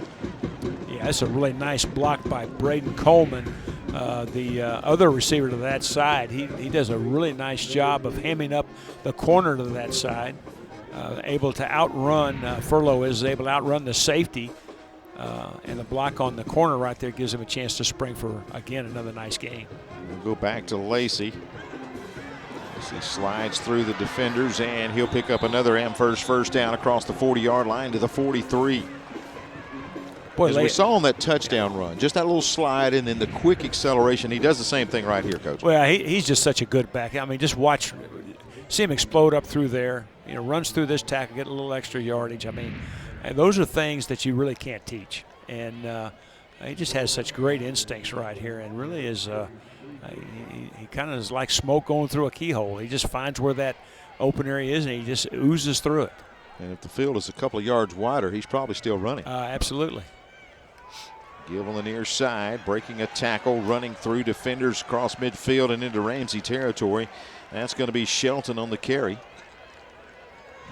Right now, Pleasant Grove really getting their offense going. Yeah, a little speed sweep right here, and really a nice job that time on the sweep by Shelton of stretching that play and then cutting right in behind the block by his big offensive guard, right at just the right minute to pick up every bit of yardage he could. 2nd and 2. Perryman rolls out, now in trouble, got a little bit of green grass, and he'll take it Inside the 45 at about the 41-yard line. He'll step out of bounds there. Yeah, wanted to run a little combination route to the top of the screen. Wasn't there. The protection breaks down pretty quick, and as you saw, he's mobile enough to just kind of find that opening and slide in, and picks up a big first down. Pleasant Grove's got the football. Second down. And got a penalty flag on that play. Going to bring it back behind the play. That's going to be a big penalty, moving it back inside the 40-yard line, back to the 36 of Pleasant Grove. So that will nullify a big play there, and really an impressive drive, and it's going to set up 2nd down and 17 now. You got to think number 2 is about to come into play for Pleasant Grove, at least to have an opportunity. Perryman flips to the outside, too tall, big pop, incomplete. Trying to hit his man out there for Ross, a little too tall, and we saw Williams come in and make the crash. Well, remember we talked about getting your hands on top of the ball? As you can see right here, those hands are below the ball. And as you try to catch the ball from the bottom up, unless you really, really, really have strong hands, that's exactly what's going to happen. That ball's going to slide off those hands, and you don't like that ball bouncing off hands and going airborne if you're an offensive coach. Those things get intercepted more times than not. And movement. The offensive line going to move it back another 5 Dead yards. ball. False start. So Pleasant Grove had something 5-yard cooking penalty. offensively. Still third A couple down. of penalties put a halt to this drive, and now it's going to set up a 3rd down and about 22 to go. Would not be the worst thing in the world is to run the ball right here, try to run the clock down, make Ramsay use their last time out and kick it. Plus, you've got such dangerous runners in the backfield. If number 11 gets it in space, which he's going to float out here to the near side, they'll flip it to him. So kind of really just a long handoff. And Lacey's going to pick up some positive yardage and stop the clock now with 1:27. That's the one thing you didn't really want to do. Yeah, I think that's something that'll be talked about when they look at the film next week. You want to keep that clock running. If you can't get the first down, you sure don't want to give them what amounts to an extra timeout. So now Ramsey's going to get the football back. Have a timeout to play with.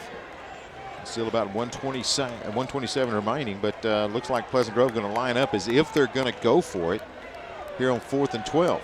Now keep in mind the last time they tried to punt the football, that did not go well.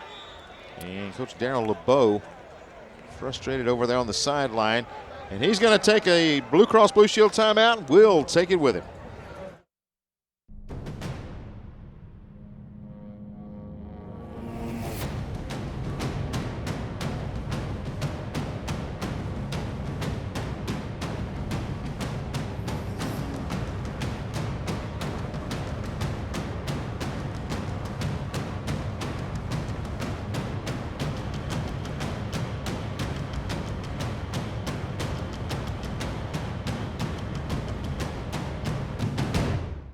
WOTM is the television provider for all Alabama High School Athletic Association championship events and special programs. WOTM is your home for the Super 7 football, state finals basketball, baseball and softball state championships, the AHSAA weekly show, and WOTM also produced the first ever football playoff show, Super 7 preview show, and reclassification reveal show. Your exclusive home for all things AHSAA is WOTM. Contact your local cable provider to request WOTM to your channel lineup. WOTM, your exclusive TV home for AHSAA championship events. Don't forget, tonight wraps up regular season region games. Next week, the regular season winds up, and then it's playoff begin, and a lot of playoff action going your way right here on WOTM. Got 4 weeks of playoffs, and then the Super 7 from Bryant-Denny Stadium right here on WOTM. So a chance to catch all of the events. And going to be a great postseason, as evident by this game tonight. Again, the snap back there, almost a hand on the punt. He does get it out of there. Fair catch called for and made back at the 16-yard line, as Thomas will haul it in there. So now you got a minute 19, Coach, and you are backed up. You're down by 6. You get the kick in the second half. What do you want to do with this last 119? Well, I think you want to see if you can get a big chunk play. Get yourself in the freewheeling zone where you've got a chance to run your whole offense right here. Now, how you get that big yardage, you may try to pop a run. You may try to hit a safe pass that you could turn into something else. Probably not a bad move to look for number 1, see if he can get the football in his hands and see what he can do. We saw a little bit earlier what he could do in the open field. And we sure hadn't seen much from him since. No, flip on the outside, slipping a couple of defenders, now showing some speed. And they'll say he stepped out of bounds, but that's a good run after the catch for Peterson. That time just kind of stopped, and everybody just ran by him, and he's able to pick up the first down. Yeah, those Ramsay receivers have been hard to tackle in the open field. You can see right here just a nice little stutter to the outside, comes underneath. And he steps out of bounds. 35. So here's Ivory. And too tall, looking out here. Just not a window to put that football in. Well, he had to transition from, looking to his left back to his right, and didn't get his whole body around, and that forced that ball to sail on him a little bit as well. You're seeing a lot of DBs in the game right now for Pleasant Grove. They just don't want to give up anything deep with 1:06 left in this first half. Yeah, they're going to try to keep everything in front. This time they'll flip it out here and right in the passing zone, and just really not allowing the screen to get anywhere. We talked about him, Brandon Wilkes, making another play right there. Yeah, but if that would have been negotiated successfully, because they ran 5-man pressure and did some twist up front, there were a lot of gray shirts out in front and not many white shirts in that secondary left. That one would have gone for a while, but as you said, Tommy, the pattern was disrupted by the pressure and falls incomplete. Got a penalty on Pleasant Grove right here. This is a key too, because now there's the big play that we talked about. Now they're in the freewheeling zone. Now you can open up that playbook. There's a dead ball personal foul, going to move it out to midfield. So now Ramsay with an opportunity with a 1:01 left here in this first half. We talked about poise and composure in our keys to the game, and we'll see if this is potentially a big play in this game. Ivory and cannot connect. He looked out here once again for Johnson. Couldn't get it to him. I tell you, Pleasant Grove is twisting just about every snap now in this series, and they're causing the Ramsay offensive line some trouble with this. They haven't been able to get to Ivory yet, but they have definitely disrupted his throws. And let's just clear it up right now. If you want to play in the trenches tonight, you're going to be a man. This is a man's game down in the trenches. They're getting after it. These guys aren't just hanging around and patting each other. This is pretty good war. Under a minute left. Ivory stepping back, got a little time this time, and had his man, couldn't get it to him. He had Thomas kind of lingering around over there on the far sideline. If he brings it down, great opportunity to the first down. They just cannot connect. That's a pretty long throw. But Thomas didn't really have much of a chance on that one. They list him at 5'7". He was about 6'3", might have a shot, but they just couldn't connect there. Tried to load up on that ball a little bit too much and couldn't get there. I was looking at the offensive line play a little bit there, and the guy that looks, I don't want to say the run of the litter, but not as big as the right tackle right there, Rolandius Williamson. Well, he's 6'3", 270. Plenty of size and plenty of speed on both of these sidelines. Big play right here, 3rd down and 10. In trouble. Escaping is Ivory. Ivory midfield, and then he's pushed out of bounds at the 46-yard line. Yeah, just not able to protect. No rhythm in the throw. You can see, again, game's up front, and the white shirts pour through. Took about 3 blockers to try to keep Wilkes out of there, and he's still able to create havoc. And we got a player down for Pleasant Grove. That's number 25, Eric Carter, senior defensive end. As they were checking on him at about the 45-yard line. Been a very, very physical football game. It really has. And they're checking him out at about the 45. You hate to see any player go down, and these guys, and we've not touched on it in a few weeks, Coach, but they've overcome so much just to have a football season and get out here. That's a senior. And they were checking out that knee, which you always worry about. I hope it's not bad, but they will carry him to the sideline, get him checked out. Well, again, that young man right there, 6 foot 190, is hopefully it's not too serious. And I believe the guy coming to help may have grabbed the wrong knee when he tried to help right there. So that head did go back. Yeah, I think that's the pain point. So he'll check out here with 40 seconds left in the first half. So they'll bring in, looks like Tyler Woods will come in defensively. Maybe move him in there. So usually plays safety. But here's Ivory, 4th and 5. Ramsay going to try to keep the drive alive with 40 seconds left in the first half. Now they'll run off the entire offense, and here comes the punting unit. And they're going to punt the football away, it would appear. And it looks like they're a little bit confused as to who's supposed to be where. Now, you notice there's a lot of gray shirts here to the bottom of your screen, and they do have Pleasant Grove outnumbered, but we're going to get a timeout. Ramsay. So Ramsay's going to take the timeout. That is their second use timeout. Blue Cross Blue Shield bringing you timeouts tonight. Of course, Blue Cross Blue Shield of Alabama cover what matters as they have that timeout. And let's talk a little bit about it, Coach. That set that was that could have been interesting, Tom. That could have been. You had the up back facing, facing the wide side of the field. Not sure exactly that was going to be a straight punt, but you look at 25 right here. Now see, if they snap the ball to one of those guys and they toss it to 25, there's 1, 2, 3, 4, 5 white helmets, and I count 1, 2, 3 white jerseys. I'm not real smart, but that one might have gotten down that sideline. Yeah, I think Coach Ruben Nelson at the last minute said, "Hey, let's hold on to that one and decide what we're going to do here." Now they're kind of at the traditional punting formation. I tell you what, Coach LeBeau has worked hard this first half. He has been up and down that sideline. He's got his Fitbit on. It may have blown up here in the first half. This looks a little more like a conventional punt formation. High snap, gets it down, kicks it out of there. It's a good job of just getting that out of there. And it will roll inside the 25-yard line to the 24.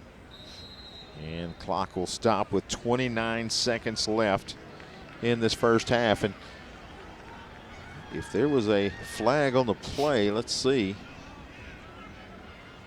Doesn't look like I see one. Thought I saw a flag. It may have been the gloves.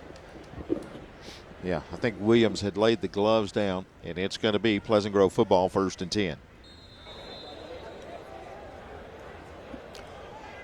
Well, they got a guy. I mean, Christian Lewis, an SEC signee that you throw it up, and this might be a double pass here. Nope.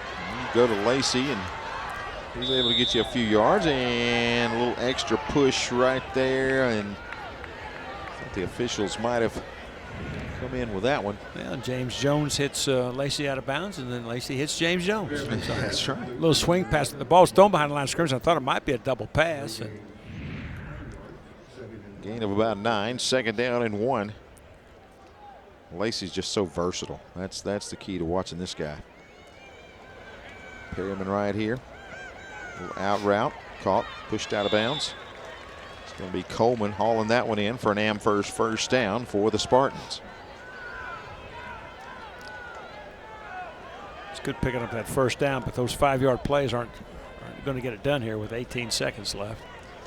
Got a feeling you're going to see guy at the bottom of your screen there, number 2. I believe you're going to see him try to stretch the defense in these final 18 seconds. Wouldn't be surprised to see a little wheel route or just a go, just something to try to knock the top off the coverage and give him a chance to go one-on-one. Perryman back, got some pressure, middle screen, caught by Lacey. Lacey weaving through traffic. Lacey into the open field.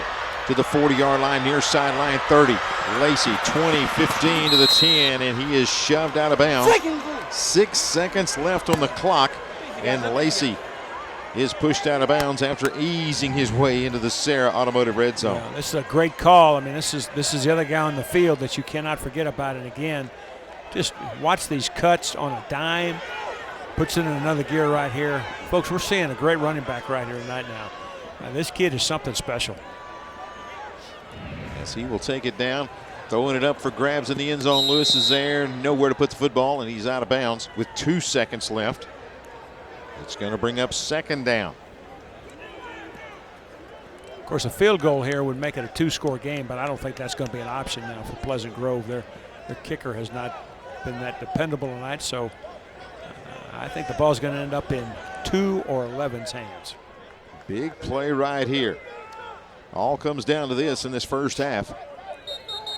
And Ramsay with that last timeout. Let's see. After they get everything set, the official comes our way. Let's see what he's got for us. Dead ball, illegal substitution, defense, half the distance to the goal. Wow. Still sucking down.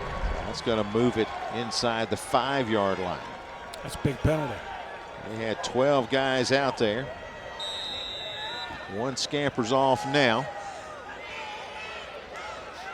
And you've got 7 players standing at the goal line for Ramsay. Perryman looks to the outside, rolls away, flips it in the end zone, going to be tipped away. He was looking in the back of the end zone for Coleman. Ramsay comes up with a stop, and the score remains 20-14 as they head to the locker rooms. What a first half we have seen here, and we've got more action all night long. Again, Drummond Company's Thursday Night Lights presented by Ox Foundations, and we've got a good one from Legion Field in Birmingham.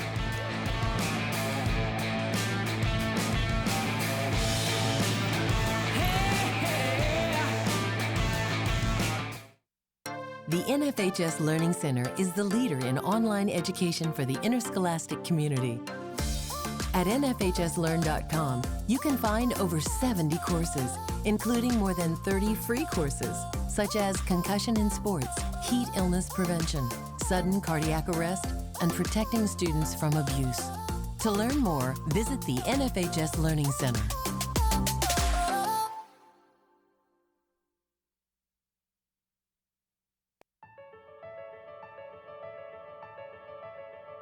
All high school students should have an opportunity to participate in interscholastic athletics. Students can gain so much from participating in extracurricular activities through sport.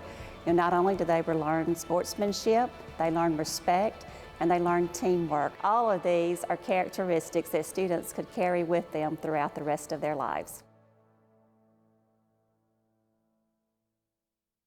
Before the sun rises till well past midnight, Beam is here for you, working tirelessly to put your needs first, making sure our network is up and running to keep you connected. From the glow of a TV to a friendly video conference wave, and every smile, laugh, or touchdown in between, we'll always do our part to deliver a better tomorrow, morning till midnight. Your Beam, your way. Call today and we'll get to work for you.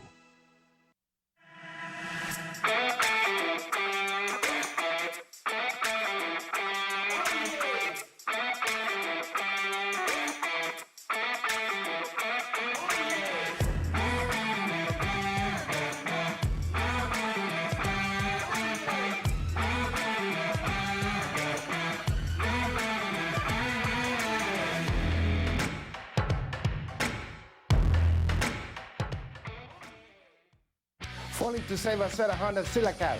Save all month long with new 2020 Honda Civics from $21,300 or just $294 a month, or rates as low as 0.9% APR financing for up to 60 months. That's right, Honda Civics from $21,300 or just $294 a month. Plus, get up to $4,000 over Kelley Blue Book value on your trade when you upgrade to a new Honda. The right people, a better customer experience, and nobody beats our bottom line price. Nobody. WOTM is the television provider for all Alabama High School Athletic Association championship events and special programs. WOTM is your home for the Super 7 football, state finals basketball, baseball and softball state championships, the AHSAA weekly show, and WOTM also produced the first ever football playoff show, Super 7 preview show, and reclassification reveal show. Your exclusive home for all things AHSAA is WOTM. Contact your local cable provider to request WOTM to your channel lineup. We're at halftime here at Legion Field. Don't forget Friday Night Rivals tomorrow night. Great game coming your way, but 1 week from tomorrow night, a chance to check out the Alexandria Valley Cubs. They're the number 6 team in Class 5A. They'll take on a 3A team in Piedmont, who ranks in at number 5. Gerhard Mathangani will give us an insight into the Valley Cubs. Good evening. I'm Gerhard Mathangani with your halftime report brought to you by First Bank of Alabama. We hope you're enjoying the AHSAA Game of the Week between Ramsay and Pleasant Grove. Now, this just sets the table for what is expected to be a great Week 9 in high school football. Here's a look at some notable games on deck for tomorrow. Hoover against Thompson in 7A, Oxford and Fort Payne in Spanish Fort, and McGill-Tulane in 6A. Alexandria and Leeds in a big battle in Class 5A.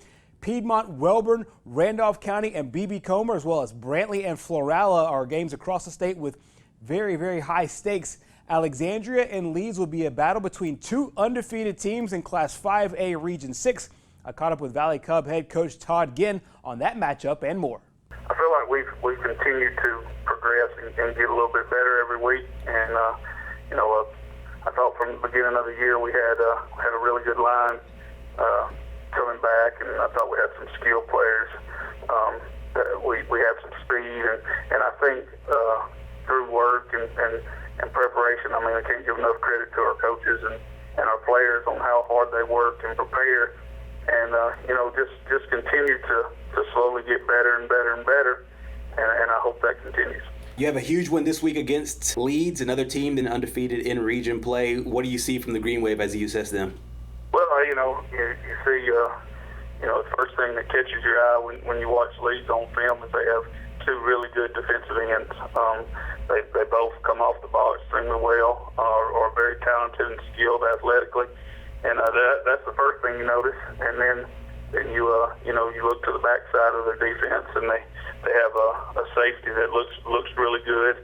And then on the offensive side, just looking from last year to this year, they have a lot of their guys back, and they've added a couple of key guys. They got a pretty good wide receiver. The running backs are very capable, and the thing that jumps out at me is they look like they're able to do a lot of different things offensively. They can power at you, which a lot of teams don't do nowadays. So they power at you, but they can also have enough athleticism to get to the edge. Last one for you.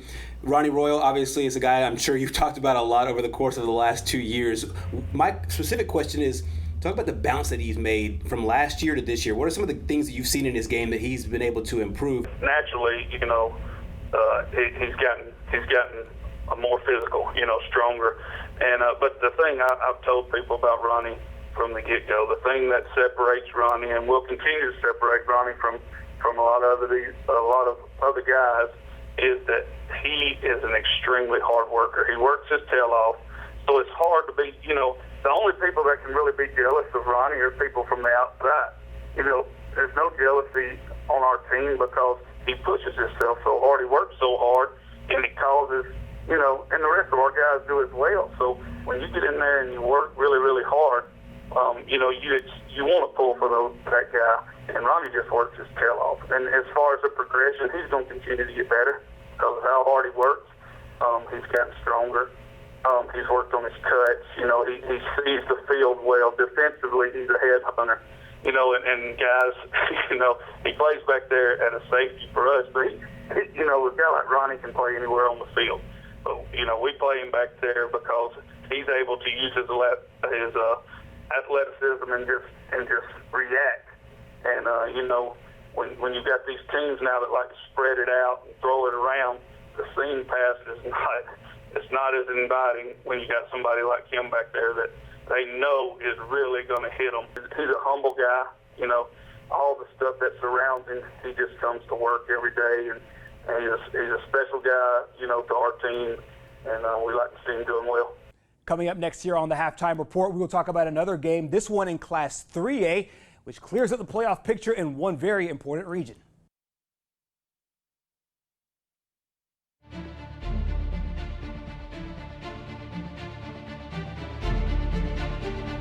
I got back my smack talk touchdown, hole-in-one, three-point home run, hat trick, pavement pounding, record-setting goal across the finish line. Because Core didn't give up, I didn't give up, and I certainly didn't give in. I'm gonna get back to doing what I love. I'm gonna get back to winning. WOTM, your new home for high school sports in Alabama. Tune into WOTM every Thursday night at 7 for the AHSAA WOTM Game of the Week. WOTM available to every cable TV provider in the state. If WOTM is not currently a part of your provider's channel lineup, call and request WOTM. Thursday, October 29th, the Central Red Devils of Phoenix City travel to Oxford to take on the Oxford Yellow Jackets. WOTM, your exclusive TV home for the football Super 7 and basketball, baseball, and softball championships.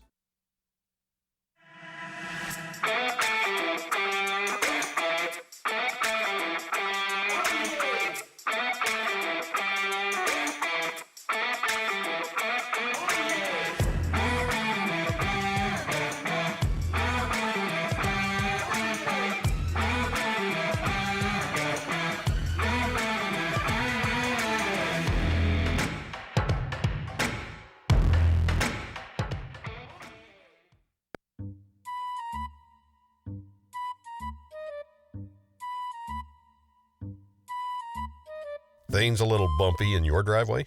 Ox Foundation Solutions has the expertise and the know-how to repair cracks, wet basements and crawl spaces, and uneven floors in your home. Ox Foundation Solutions will come up with the right fix for you. It's time to get strong. How strong? Ox Strong. Get a free estimate from Ox Foundations. Welcome back to our halftime report, brought to you by First Bank of Alabama. We continue our look into tomorrow night's action with a big matchup in Class 3A Region 5. Of course, this has been the toughest region in the state, with 3 teams in the top 5 of the latest state rankings. But while Welborn, Ohatchee, and Piedmont settle the top 3 spots, that 4th spot is up for grabs. Sax and Host Bluff are both 3-3 in region play, and they face off tomorrow night at Sax. The scenario is simple. Winner plays into the postseason, the loser is out. Wildcat head coach Jonathan Miller on the matchup. Well, I think it's a good matchup. 2 different styles. We know they're going to try to line up and run the ball right at us. And,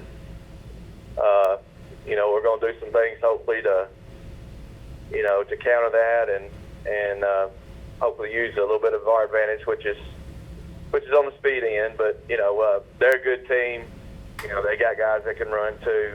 And, it's going to be a good football game, and it's just a shame that one of these teams has to miss the playoffs, because I think both teams are very deserving. This region has been so tough. We knew that there would be an odd team out that probably could have been a region champion just about anywhere else. How difficult has this region been now that you've been through it? I know you've been through it before, but going through it here in 2020?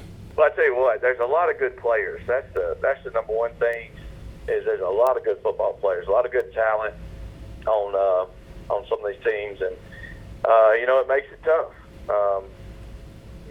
When you're going through stretches of the season where you got 2 or 3 of these guys, you're playing them right in a row, and things can snowball on you pretty quickly. We've played 3 of the top 4 or 5 teams in the whole state, and as is everybody else in our region. So you just got to keep things in perspective and keep battling. And we did a good job of improving the second half of the season, and we've gotten better, and hopefully that will show up tomorrow night. Coming up next on our halftime report, we spotlight a game we have never seen before between 2 traditional powers.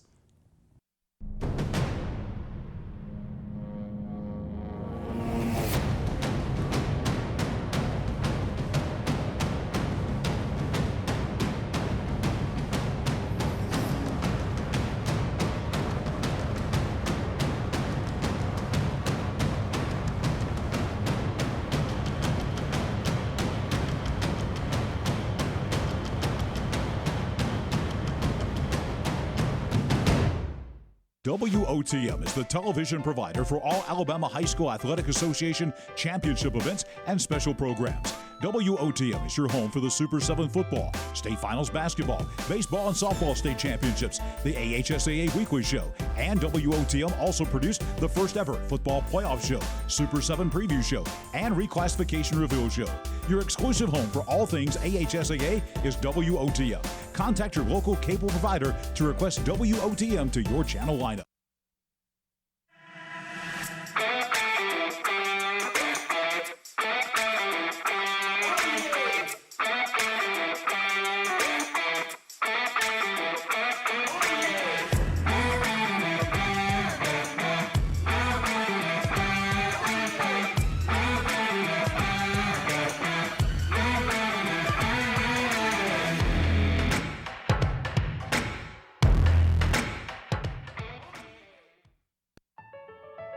Students learn sportsmanship from us, our coaches, the administration of the school, the parents.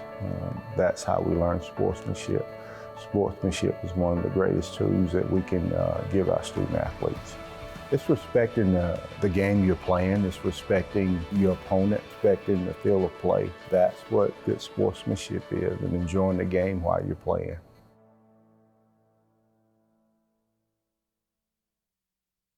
Welcome back to our halftime report brought to you by First Bank of Alabama. Now, one of the marquee games in the state tomorrow is one that will not count in the standings. Perennial power Etowah out of Class 4A will match up against 1A power Sweetwater tomorrow night in Attala. Now, like a lot of games this year, this matchup was made late in the season.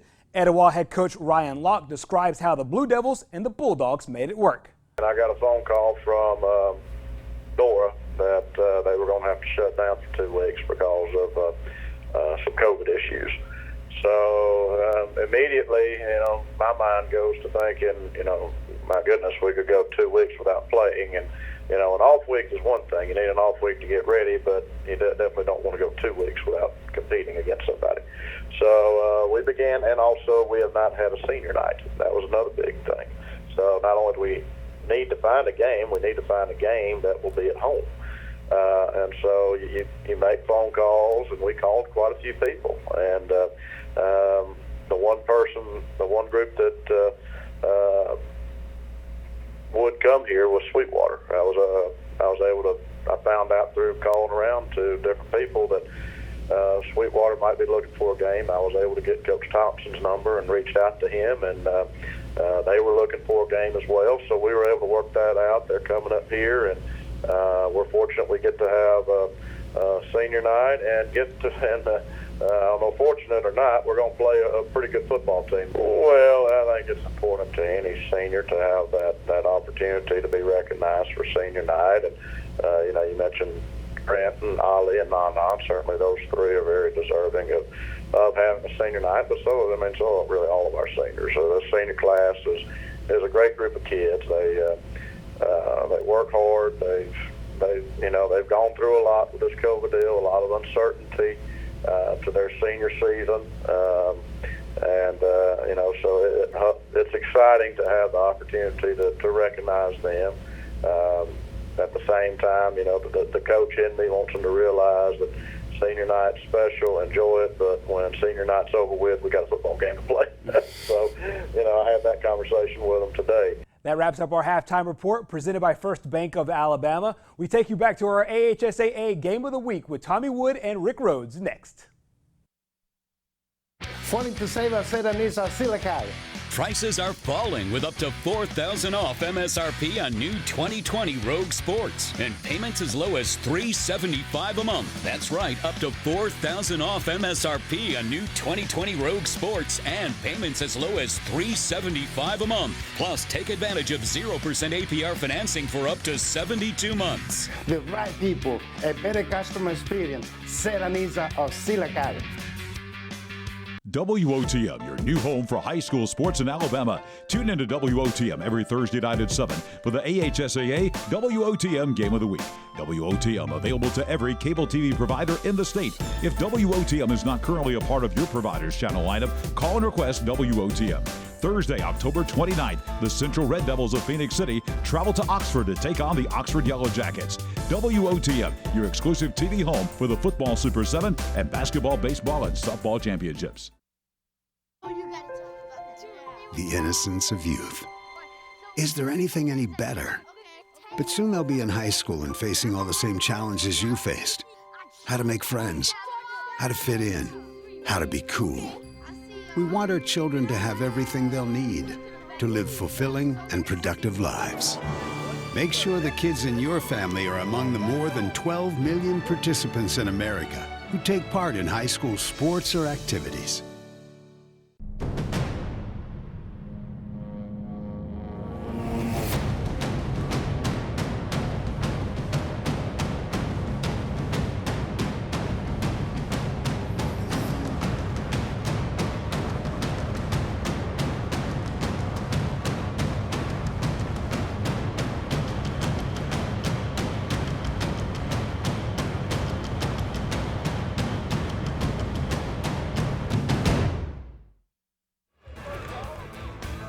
Drummond Company's Thursday Night Lights presented by Ox Foundations. We've got a dandy of a ball game tonight. Pleasant Grove leading at the half, 20-14 over Ramsay here at Legion Field.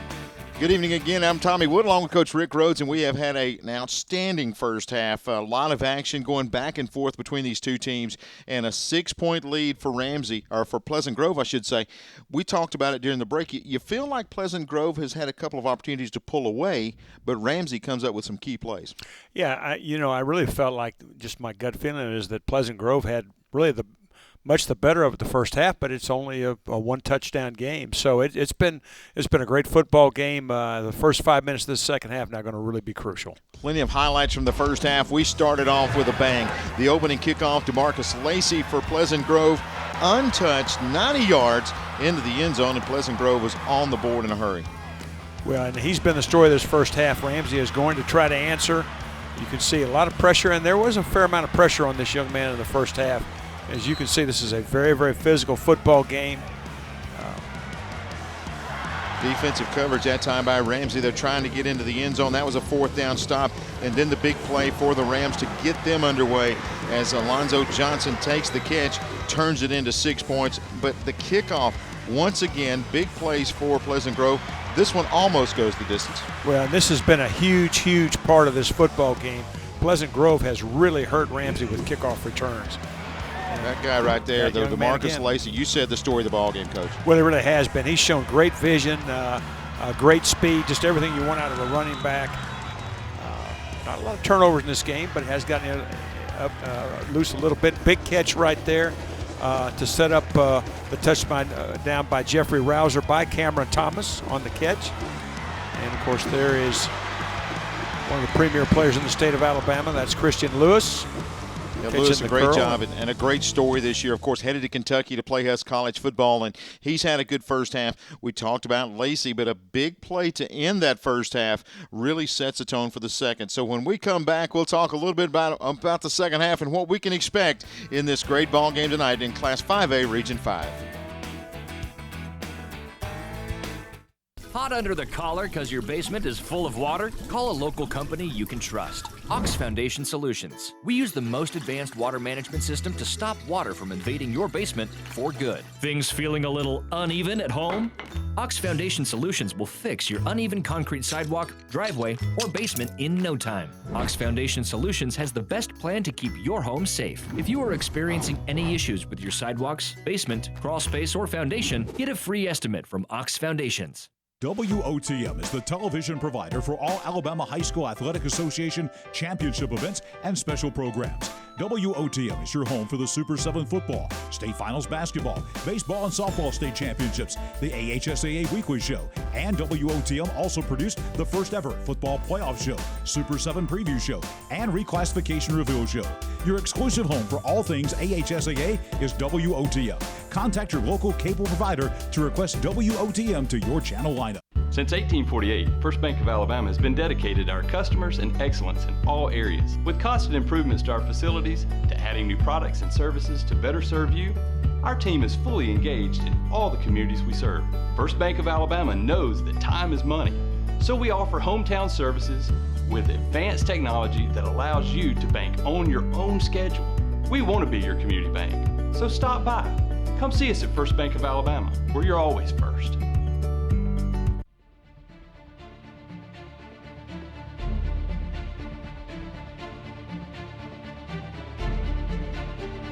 I got back my smack talk touchdown, hole-in-one, three-point home run, hat trick, pavement pounding, record-setting goal across the finish line. Because Core didn't give up, I didn't give up, and I certainly didn't give in. I'm gonna get back to doing what I love. I'm gonna get back to winning.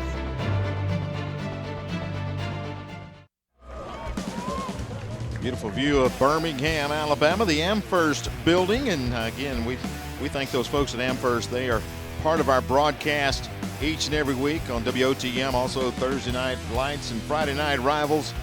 They bring you first downs. We saw plenty of those in the first half. Two defenses that we expected coming in to be really strong. But when you've got that much athleticism on the offensive side, they're going to make some plays. Well, there's no question about it. And of course, again, Ramsay's defense only gives up 7 points a game, but 20 points in the first half. Well, Old Gray Lady Legion Field hosting tonight's game, opened back in 1927. See the capacity there, about 71.5.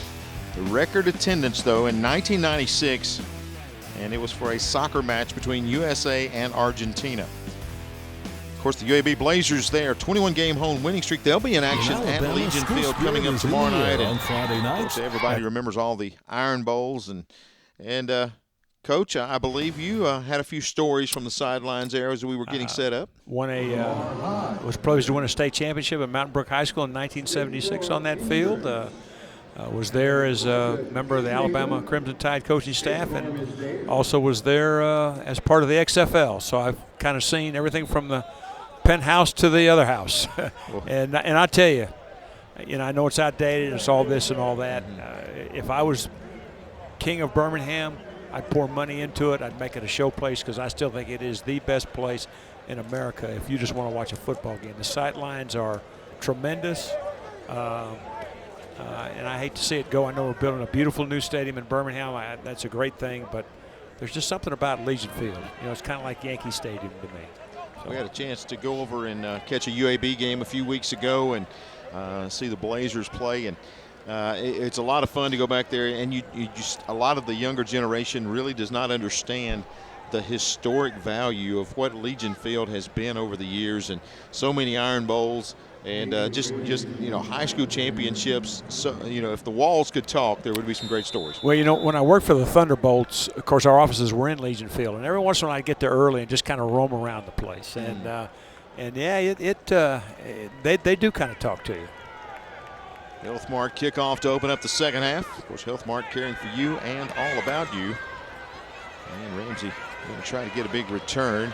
Hemmed up and brought down as crossing the 20-yard line. So unable to replicate the success we've seen from Pleasant Grove in the first half. But here comes that Ramsay offense down by 6. Cameron Ivory in the first half had some good passes, had a few that kind of short-hopped his receivers, as he'll bring his team out here in the second half, try to get them going. And I know we say this every week, but especially in games like this, these first 5 minutes are really, really critical, as it looks like that as we start this half that Mr. Ivory wants to get everything just right with his unit and formation and make sure he has the right play. Well, the play clock's already down to 14, and they're still counting players they're at this point. So this is not, look, he's saying he needs one more. They're down to 8 seconds. Are you going to have to burn a timeout to open up the second half? That's not a good way to start the half. And finally, a lineman comes out there, but they're going to have to burn a timeout. Get timeouts. If you're missing a player and one of them's an offensive lineman, Coach Nelson's not going to be too happy with this.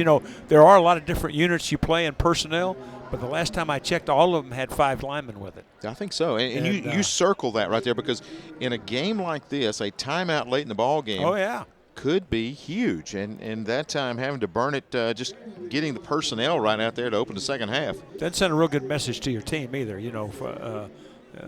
as to what's going on. And I really don't understand what the confusion could be with missing a lineman unless there was an injury, somebody got hurt, and they weren't aware of it. Again, Blue Cross Blue Shield of Alabama bringing you this timeout. They cover what matters. Appreciate the folks at Blue Cross Blue Shield for helping sponsor tonight's broadcast. And let me ask you this. As a coach, you get the stop right before halftime defensively, and you get the football to open in the second half. How much of an impact is that to get that stop just before the break? I guess to go in and say, hey, we're still in this game. Is that pretty much the message? I mean, it's big. I mean, it's going to give you a lift. I mean, anytime they're down there, I mean, they were inside the 5-yard line and didn't get in. That's got to give you a lift. And you kind of get everybody's attention a little bit quicker at halftime, and you put your plans together, and you want to come out smoking. Well, this is not the way you want to start the second half. I mean, we've been out here for about 30 minutes, hadn't run a play yet. So offensively, they will line up and run the speed inside sweep, I'll call it. And that's going to be Rouser, just a little power sweep. That was the speed inside power off tackle sweep lead. You know, I try to pride myself in coming up with a play and describing it, and I've been doing it for so long, but I just couldn't come up with the words. But that time he finds a gap. Rouser breaks it in the open, and he'll hammer his way out to midfield for an first down. Well, what they have done is they've gotten into an unbalanced formation, not with their offensive line, but with the backs in the backfield, and the Pleasant Grove's defense has not adjusted, and there have been 2 gaping holes. How about 3 plays in a row? There's Rouser going to take it inside Pleasant Grove territory. Now, Pleasant Grove is going to have to bump their linebackers to get an extra man over there and maybe roll their secondary down a little bit because they're outnumbered right now. And you can also see they're running behind big number 55, Timothy Keenan, the 330-pound Alabama commit. I believe Pleasant Grove will take the Blue Cross Blue Shield timeout and try to add it up, and when we come back, we'll have more. In Alabama, school spirit is in the air on Friday nights. At Farmers and Merchants Bank, we're giving our customers the opportunity to show their school spirit every day with our new Spirit debit card. We've designed a unique card for every Calhoun County school that includes the school's logo. So every time you use the card, you're showing your school spirit. Come in and get your school spirit debit card today. We've got spirit at F&M Bank. Service, solutions, and strength. Member FDIC and equal housing lender. Falling to save at Tony Sera for Silicon. Keep more cash for back to school with 0% APR financing for up to 72 months and up to $13,000 off MSRP on new Ford trucks. Plus, we've got guaranteed credit approval and up to $4,000 over KBB value for your trade when you upgrade to a new Ford. The right people, a better customer experience, and nobody beats our bottom line price. Nobody.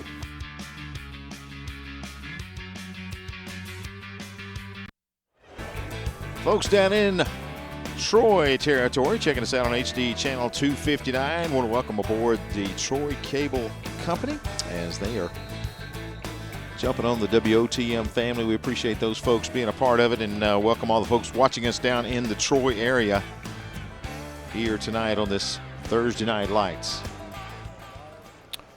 Good folks in Troy, Alabama, by guys. Reuben Nelson there.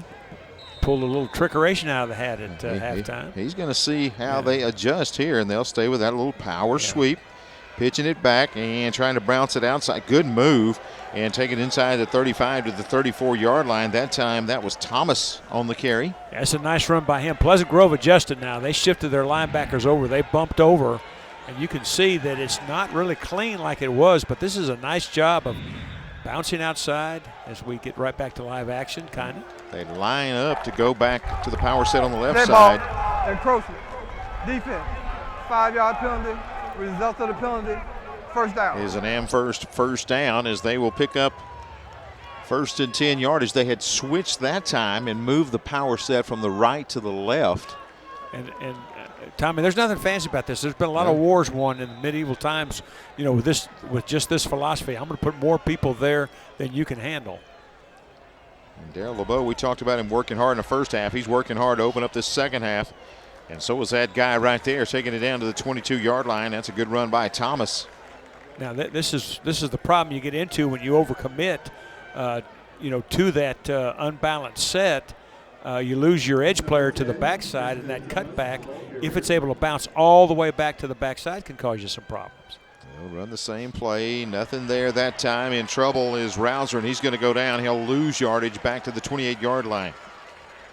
That time Woods crashes in. They list him as a safety. He had come up tight and able just to crash in and come up with a stop. And that's a big play. Brings up 3rd and 10. Yeah, and of course, again, this is the numbers in that game again. That time Pleasant Grove was able to +1. In other words, they had one more defender over there than you could block. And as you said, Woods came crashing off the edge unblocked and made a big play to bring up his 3rd and 10. And that'll be the end of the power set, at least for a little while. They'll spread things back out, and Ivory going to load up the shotgun with Rouser to his right. Play clock down to 3, and they may not get this one off. Somehow they'll say he does. Goes to Rouser right side. Rouser lowers a shoulder, hammers inside the 20 to the 19-yard line. That's a good run into the Serra Automotive red zone. He is going to be shy of the first down by about a half yard, but Rouser with a good gain there. Yeah, well, the defender that's supposed to keep him from bouncing outside right there is Brandon Wilkes, the big defensive end, but he gets a little bit too far inside, gets his outside arm pinned and able to bounce it outside and brings up a very interesting 4th and 1. 4th down, and now you look, wholesale substitutions, and you're going to look at this Ramsay go with a beef set. They're going to bring in all the power they can inside the 19-yard line, try to get this first down. So 4th looks like about the length of the football. This is that set they ran on the goal line. And Rouser able to get it. Just dives forward, picks up the Amherst first down. He had 2 ends pinching in, and he just kind of got between those two and just dove forward to rattle the chains. Yeah, he really beats both of them to the line of scrimmage. They were both unblocked, but he's able to get underneath them and pick up a big first down. So the drive stays alive for Ramsay, trailing by 6, 20-14. Opening drive of the second half. Ramsay has shown a little bit of everything on this drive. They'll go back. Power set on the right side. Yeah, it's that unbalanced set again. They'll go to Thomas. And that time, Pleasant Grove steps up, and that's going to be Wilkes. He'll wrap him up at the line of scrimmage. And you look at it right here, Coach. Looked like he had a little cutback lane. Let's see. As he takes it. And just too many white jerseys out there, Coach. Well, you know, again, unbalanced backfield set, unbalanced line. Pleasant Grove has adjusted well and really has taken everything away except that backside outside cutback, which is a very difficult cut for a tailback to make. That time Rouser tried to get it, and he was stopped at the line again, so he falls forward, sets up a 3rd down at about 8. And of course they are in 4-down territory here, which will change it a little bit, but I still think they're going to have to break out of the out of that bunch set in the backfield, and they're going to be in 3-by-1. So they'll go 3 wideouts to the left side. Ivory back. Ivory dumps it off and incomplete. Tried to drop it off to number 3, Peterson, coming across the formation. Looked like if he leads him just a little bit, Peterson may run for a while. Yeah, it would have been real interesting to see that foot race right there. If he could have hit him in stride, he might have been able to outrun the defender, Tyler Woods, to that sideline. But boy, this is the play of the game right here now. 4th down and 8 at the 15-yard line. Ramsay has put together a good drive. Can they cap it off? Ivory back, got pressure, throws it in the end zone, too tall. Not much of a chance right there as he overshoots everybody in the end zone, and Pleasant Grove will come up with a stop. Yeah, that's a great defensive stand by Pleasant Grove. A nice job of adjusting during the drive. Made the plays they had to. You can see the twist game up front, has some heat, and forces the throw out before he can really settle and the ball sails. And great series by Pleasant Grove, and the drive comes up for naught. And that takes something out of you now as a football team. You get a good drive going, you drive the length of the field, and it stalls out right here. You know, you've gone half the 3rd quarter and got nothing for it. Defensively, if you feel sorry for yourself for a second, this team in white can take it to the house in a hurry. That time Lacey tries a cutback, got tripped up, brings up 2nd down at about 10. Nowhere to run that football. No, and that's one of the few times tonight that young man hasn't been able to negotiate some kind of yardage, no matter whether there was a hole or not. 20-14. Pleasant Grove leading by 6. Ramsay right there with them. They'll try to force a 3 and out here. Perryman, he'll send 3 receivers, and now Lacey goes over there as well to the right. Perryman looking for him, in trouble, rolls out, pump fake, and finally dumps it off, gets back to the line of scrimmage. Knocked out of bounds is going to be Coleman. Just able to get it to him and get back to the original line of scrimmage. Sets up 3rd down, and we'll say about 9.5 right here. Boy, that was a lot of movement, a lot of route running, and a lot of throw and catch for 1-yard gain. A lot of receivers in the same area. Yes, too. Absolutely. Now this could be big right here. If Ramsay can force a 3 and out and get that ball back with pretty good field position, they'll negate some of that damage by having that drive stopped. There's Perryman, a little out route, nowhere to put the football, out of bounds. Looking out there again for Coleman, couldn't find him.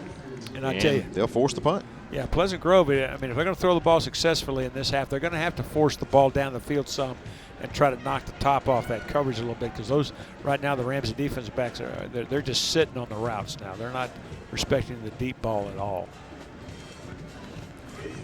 What is it the wide receiver says? If we're even, I'm leaving. That's it. And right now, everything's even. There's nowhere to go deep. So no, you got. And I tell you, just to expand on that, you got to stretch the width and depth of the field. If you don't do that, it's tough to throw and catch. Punting time, and now partially blocked. I believe Furlow punted that one and did kind of a double clutch, and they get a hand on it.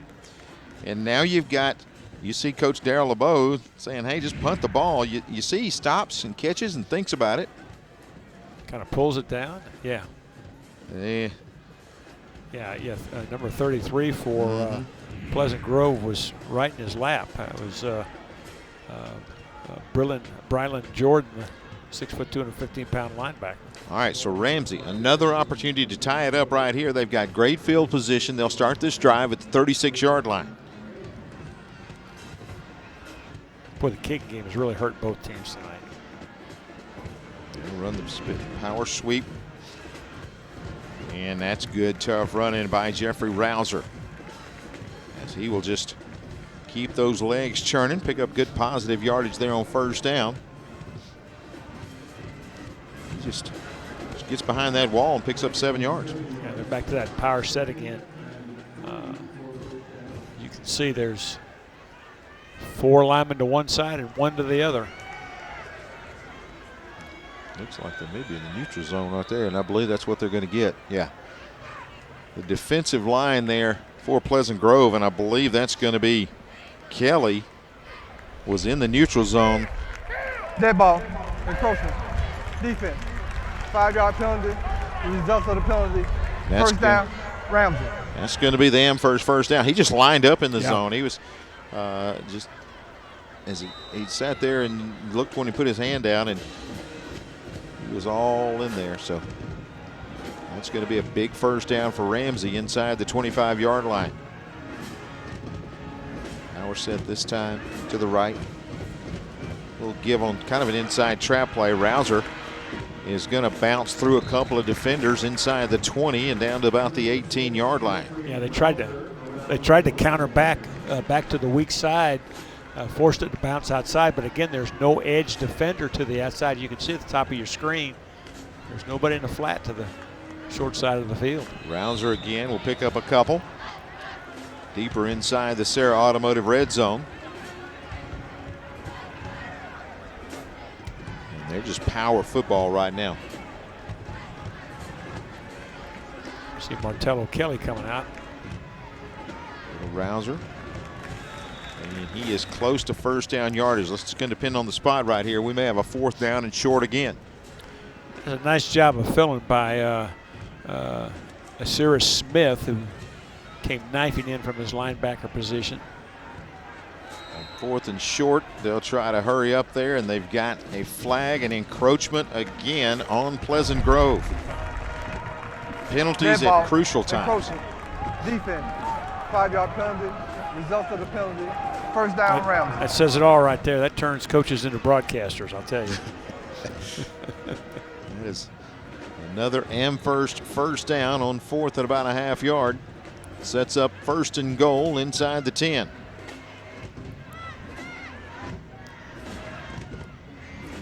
Trying to find a gap back to the line of scrimmage, and not a whole lot more. It's Christian Thomas on the carry. It will be 2nd and goal.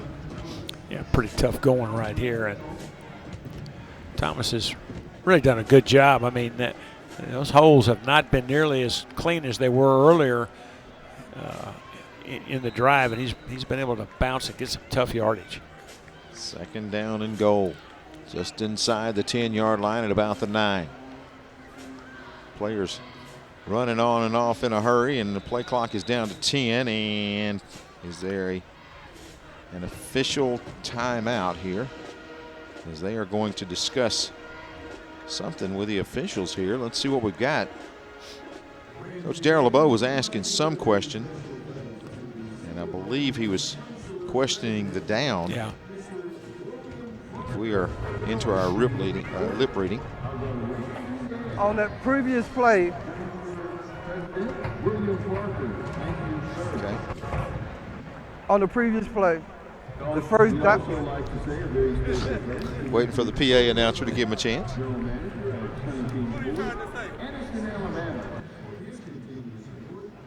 And they will give us that indication here in a moment. And they are going to continue, so he can't get the announcer to give him a chance to explain to the crowd, and so they will get back and discuss this. But Coach Darrell LeBeau, he's trying to get things in a hurry. I mean, he's giving a speech. He is getting frustrated. Yeah, the PA guy is giving a speech. We're trying to play football here, sir. Yes, look at this. And so now on the penalty play, here we go. That gave Ramsay a 1st and goal inside the 10-yard line. So now we have 2nd down, 2nd and goal inside the 10-yard line. All right, so that's the explanation we get right there, as he is able to finally get that in so we can play some football here. Clock stop with 3:28 left in the 3rd. So Ramsay's 2nd and goal. We'll call it about the 9-yard line as they sort out and get that confusion taken care of there.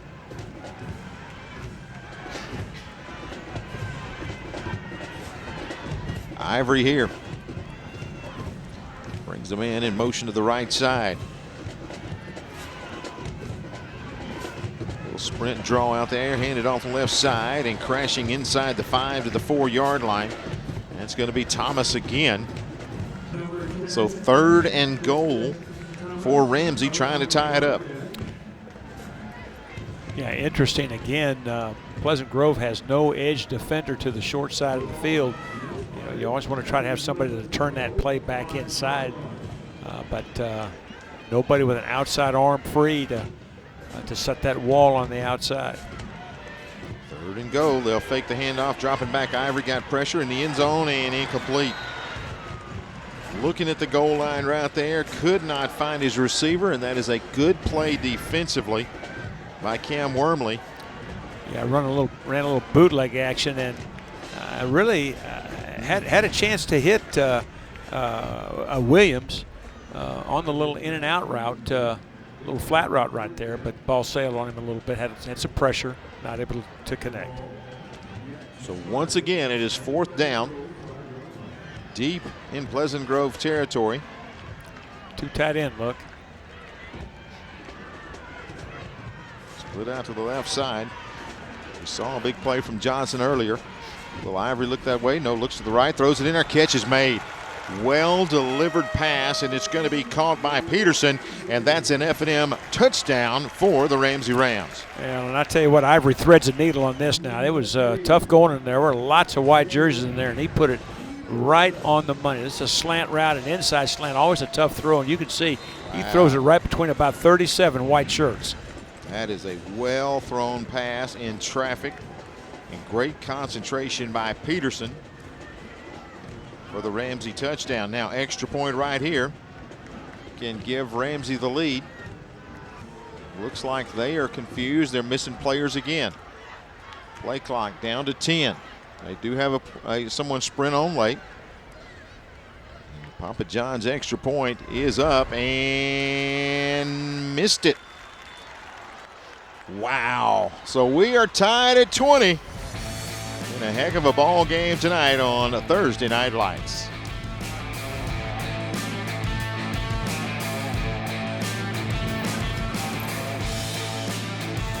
Since 1848, First Bank of Alabama has been dedicated to our customers and excellence in all areas. With constant improvements to our facilities, to adding new products and services to better serve you, our team is fully engaged in all the communities we serve. First Bank of Alabama knows that time is money, so we offer hometown services with advanced technology that allows you to bank on your own schedule. We want to be your community bank, so stop by. Come see us at First Bank of Alabama, where you're always first. WOTM, your new home for high school sports in Alabama. Tune into WOTM every Thursday night at 7 for the AHSAA WOTM Game of the Week. WOTM available to every cable TV provider in the state. If WOTM is not currently a part of your provider's channel lineup, call and request WOTM. Thursday, October 29th, the Central Red Devils of Phoenix City travel to Oxford to take on the Oxford Yellow Jackets. WOTM, your exclusive TV home for the football Super 7 and basketball, baseball, and softball championships. It's a 7-day game everyone's been waiting for tomorrow night. Friday night rivals going to have top-ranked Thompson, second-ranked Hoover, Class 7A Region 3 title.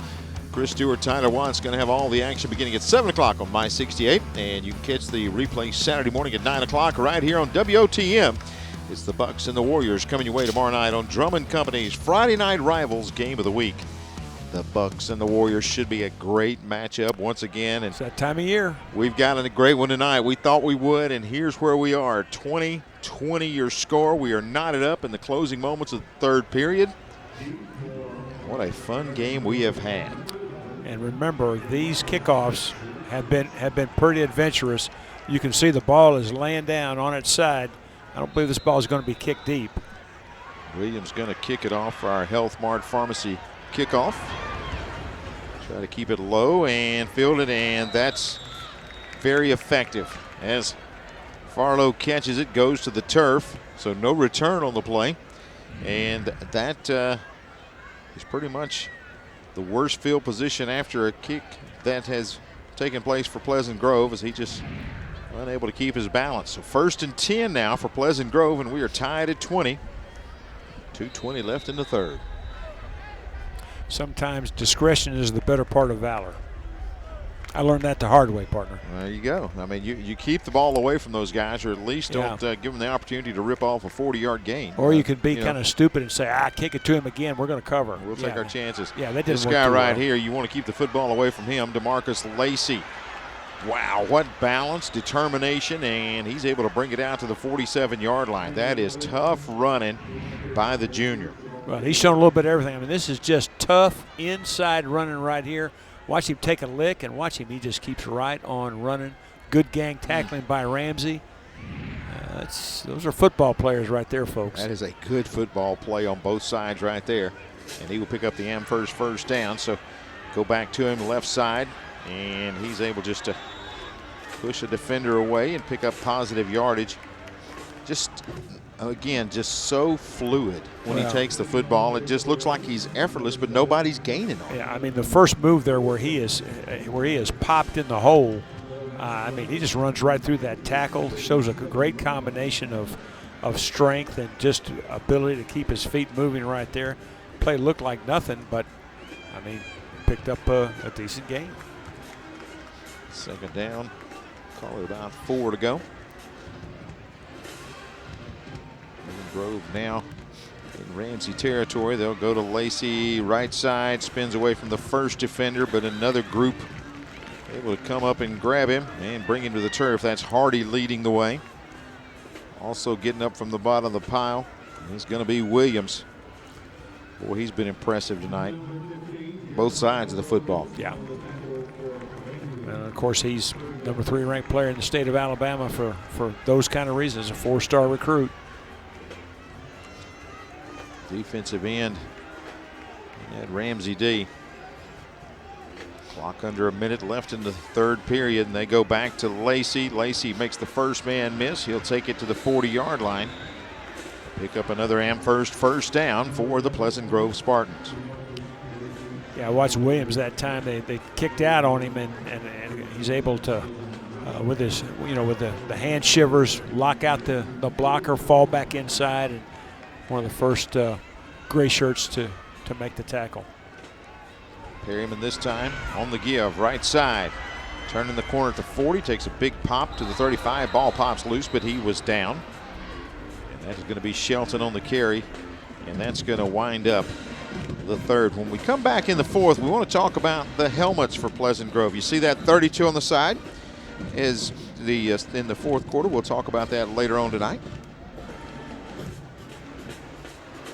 And we'll talk about those. We've got a player down for Pleasant Grove, but we are going to talk about the significance, because as you see, every player has the 32 on their helmet, and we'll just go right ahead and talk about it, Coach. This is in memory of Nicholas Hall, who would have been a senior this year at Pleasant Grove, and tragically lost his life back in January. So they wear that 32 in honor of him. Yeah, it's really a great tribute to that young man. I think as a football player, I mean, that's the greatest honor that you can have given to you, is to be recognized by your teammates in that way. And God rest his soul, and we wish his family the very best. Yeah, big Pleasant Grove fans, and again, just a tribute to him, and hats off to the Spartans for remembering their fallen teammate in Amen. Nicholas Hall. Amen. 7 seconds left on the clock, and so the clock will stop, and now they'll get it started once again. And that will send us to the fourth as we are tied at 20. The only score in the third. It was right here on a touchdown pass for the Ramsay Rams, and we are all even as we head to the fourth period here on Thursday Night Lights.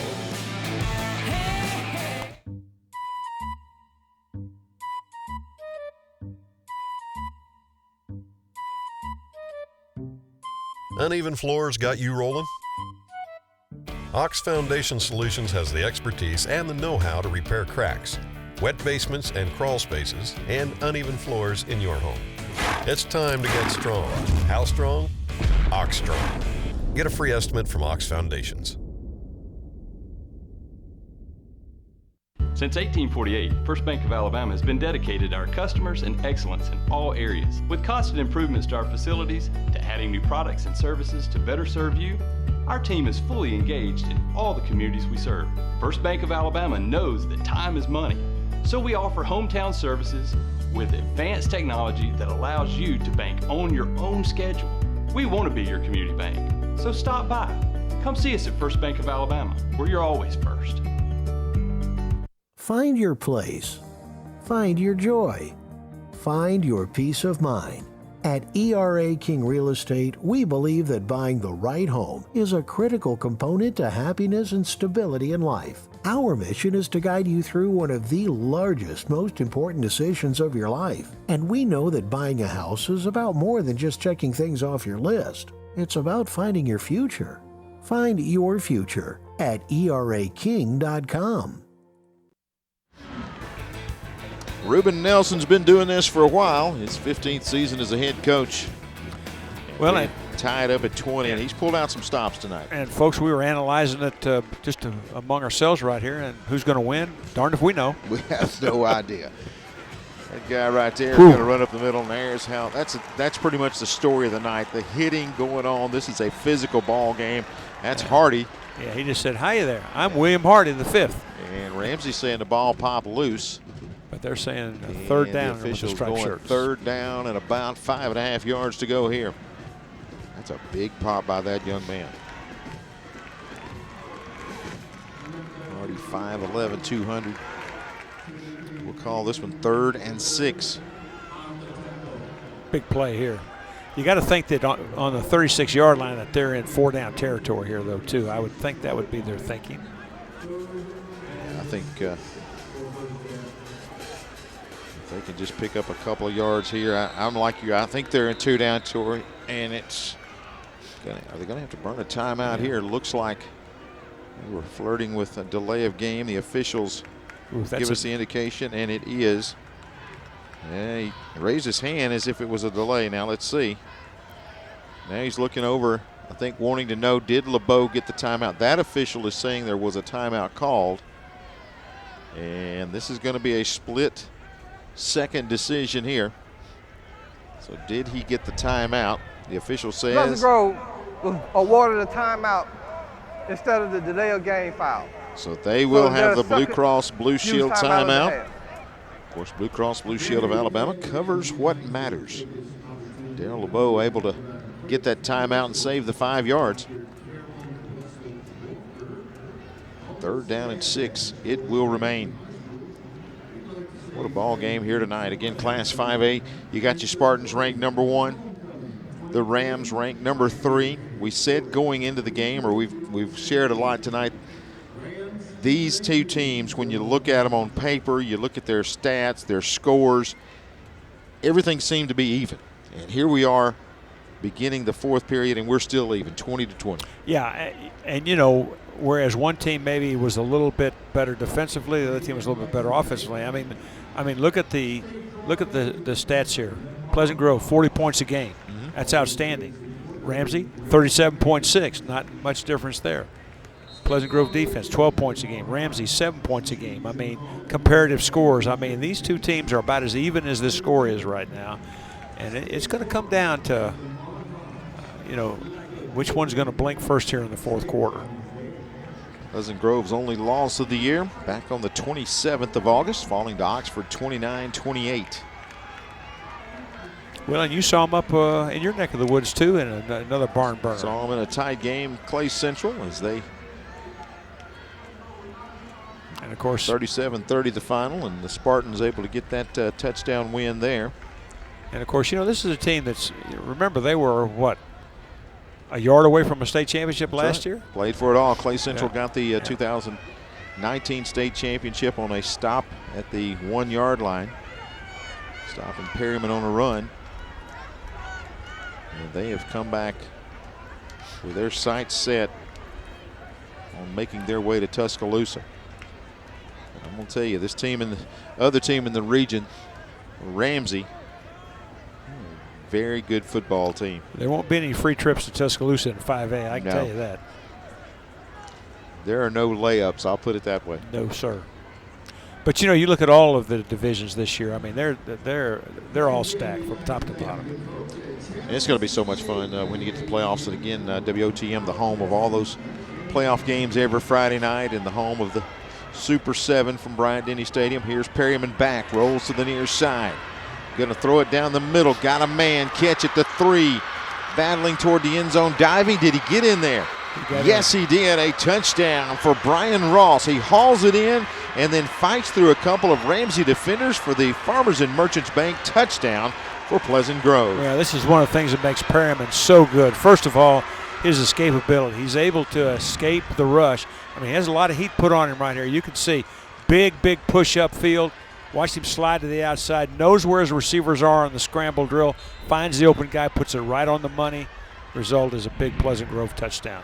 Perfectly thrown pass with the catch at the 3, and that guy right there able to get it into the end zone, and a very important Papa John's extra point right here.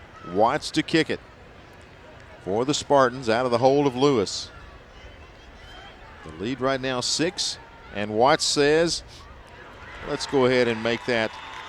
Oh, he did not go. It looked like it got inside, but it will remain 26-20. Pleasant Grove up by 6. 10:50 left. And you got Ramsay with a chance to come back in just a moment.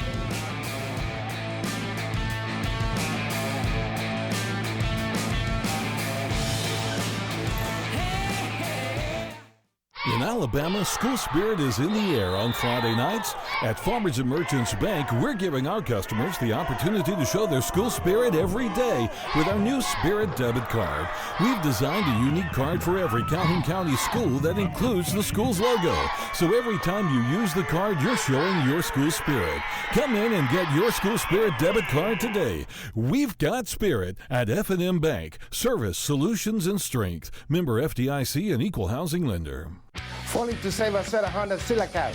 Save all month long with new 2020 Honda Civics from $21,300 or just $294 a month, or rates as low as 0.9% APR financing for up to 60 months. That's right, Honda Civics from $21,300 or just $294 a month. Plus, get up to $4,000 over Kelley Blue Book value on your trade when you upgrade to a new Honda.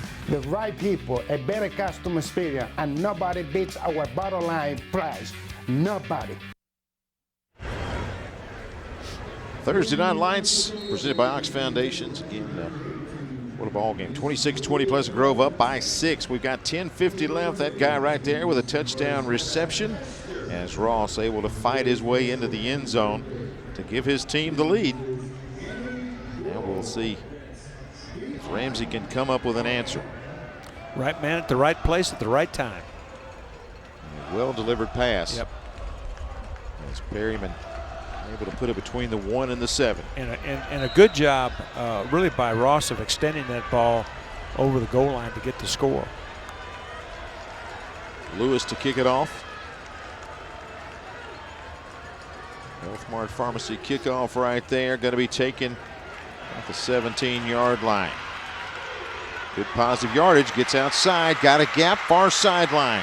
He will be wrestled down by Lewis, but a great return that time by Cameron Thomas for the Rams. And now Ramsay, pretty good field position. That's a great return, Coach. Yeah, it really is. I tell you, Thomas has been an impressive guy to me. You know, he had that great catch down on the goal line.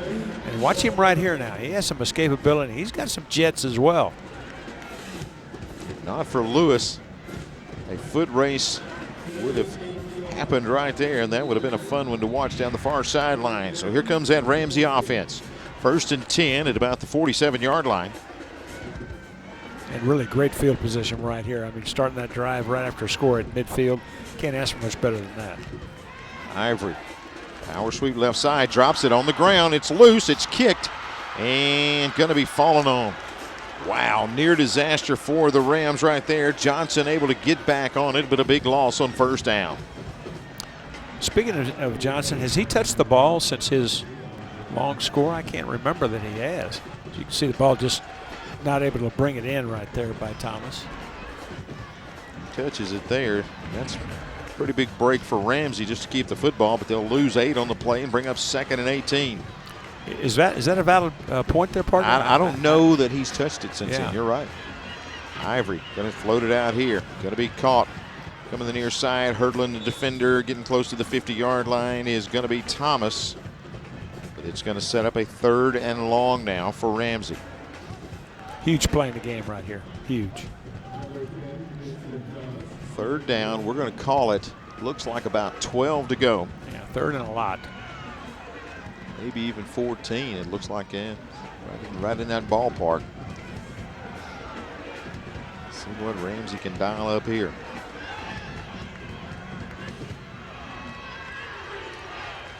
They will a little confusion on where they're lining up right here. I think they finally got Johnson where they want him. Play clock down to 2, and now Ivory going to roll out to the right. Stop, look, throwing it deep. Looking down there, got a man, catch made, touchdown. And Ramsay with the Farmers and Merchants Bank comes up with the answer, and hauling it in is going to be Jalen Peterson. They end up with a 3-man route. They run a wheel route with a very inside receiver and a little hook route and a post in behind it.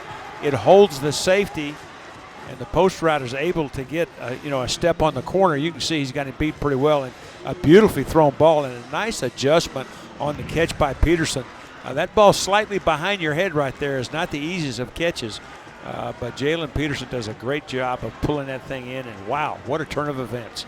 Jonathan Williams on for the extra point out of the hold of Omar Young. They'll try to convert on the Papa John's extra point right here. Better ingredients, better pizza, better than a sandwich. It's Papa John's. And here's Williams for the PAT to try to give Ramsay their first lead of the night.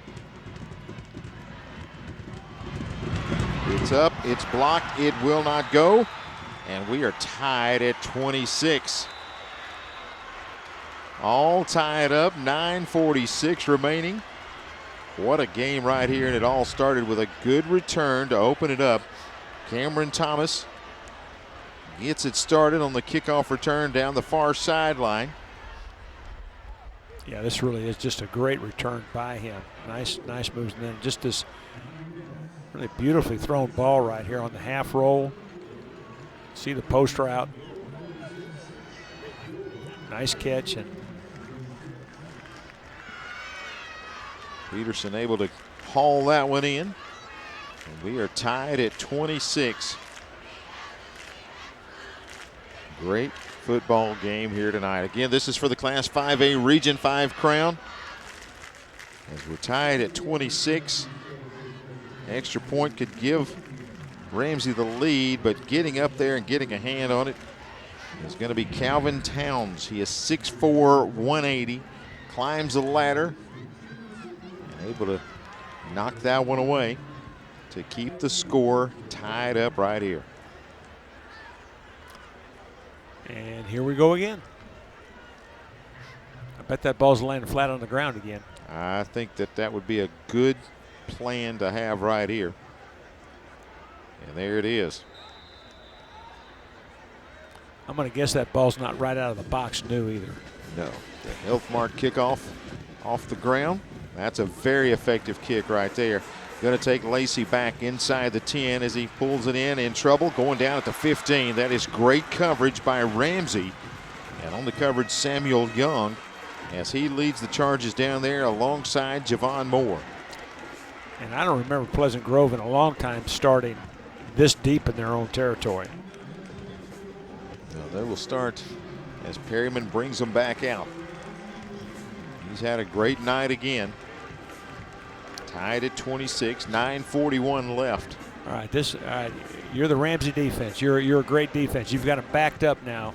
Best field position you've had. Now, if you are a great defense, it's time to assert yourself. And be interesting to see if they're going to be able to do that against this very, very high-powered Pleasant Grove offense.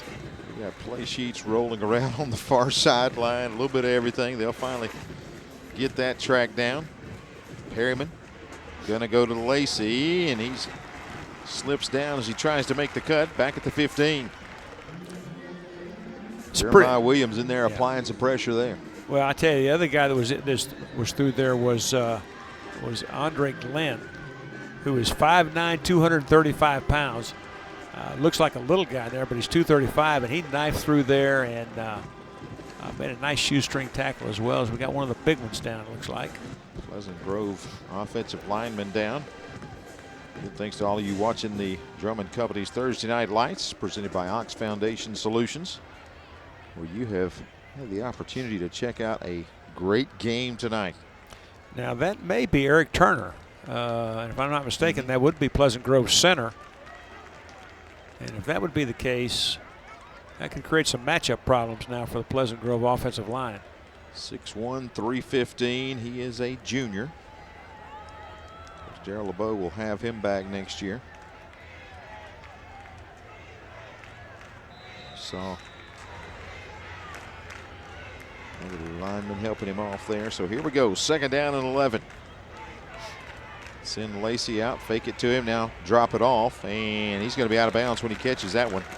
May have got the first foot in, but just nowhere to run after he makes the catch, and a big loss on the play for the Spartans. And all of a sudden, Pleasant Grove a little bit out of sync. Yeah. You know, anytime you run a swing route like that and you're a running back, when you get to the bottom of the numbers, you got to kind of throttle down because you got to know you don't have much room. And that time, just lost track of where he was on the field. But I don't think he was going to get a lot of yardage anyway. And 3rd 13, and this is a huge, huge play in this football game. Ramsay's got them right where they want them.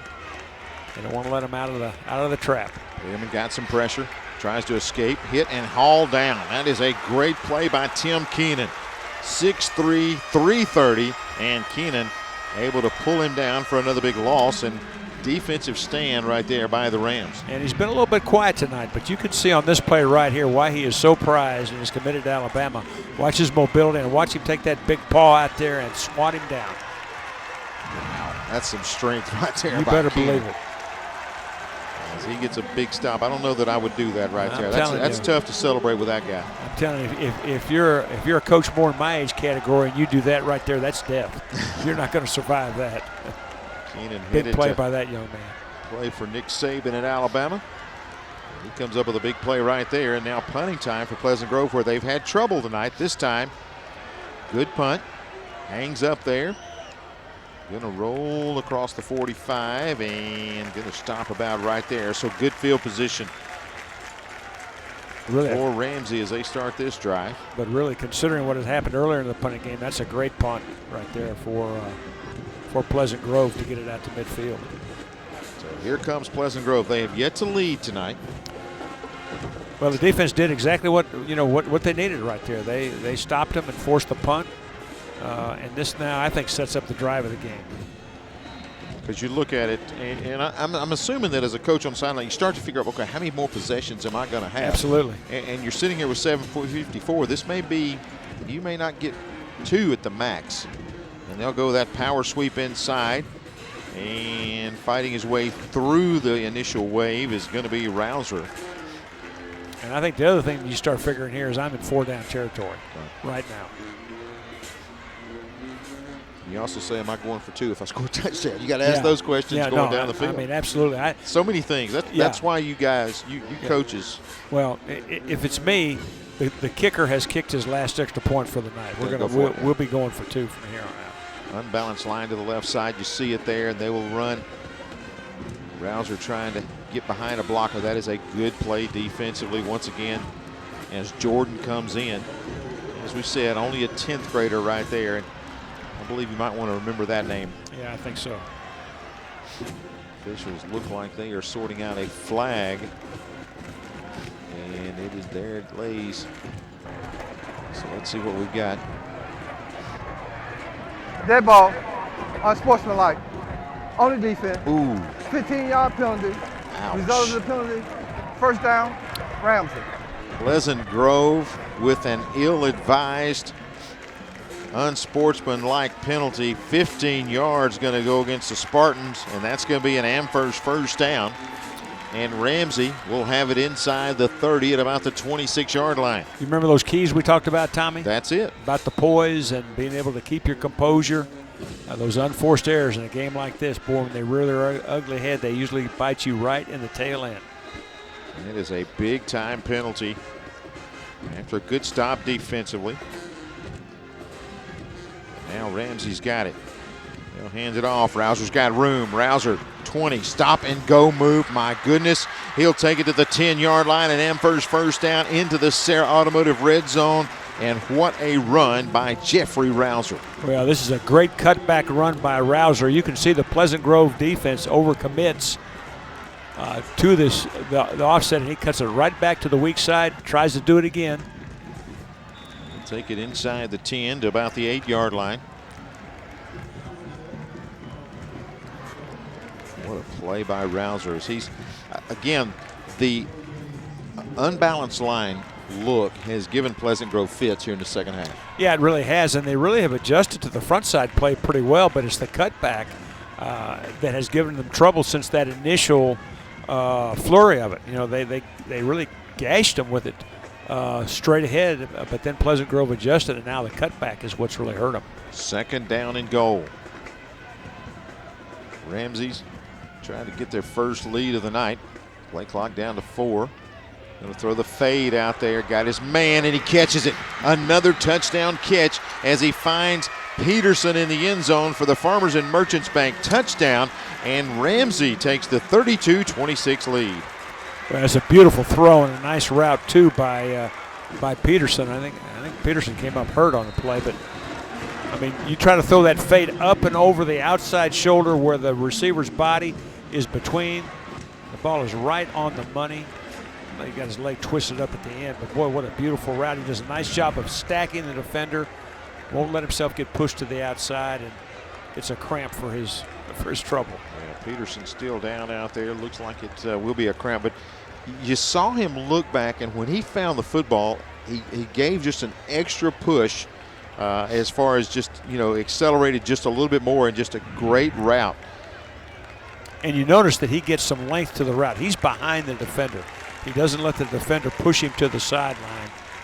And the throw is timed just really perfectly. And you can see that when the ball's over the outside shoulder like that, really, I mean, the defender. I mean, Cam Worley, he did about everything that you could do on the play, but just a perfect throw and catch.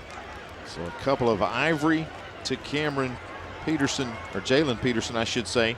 Touchdown passes in the second half has given Ramsay a 32-26, and they will go for the Papa John's extra point, it would appear. I think I'd flip it out here and try the screen to the bottom onto the screen, but we're gonna try it again.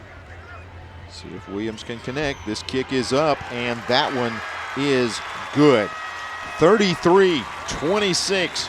Ramsay leading by 7. Now the question is, can Pleasant Grove answer? With 5:44 left, keep it locked right here on Drummond Company's Thursday Night Lights, presented by Ox Foundations.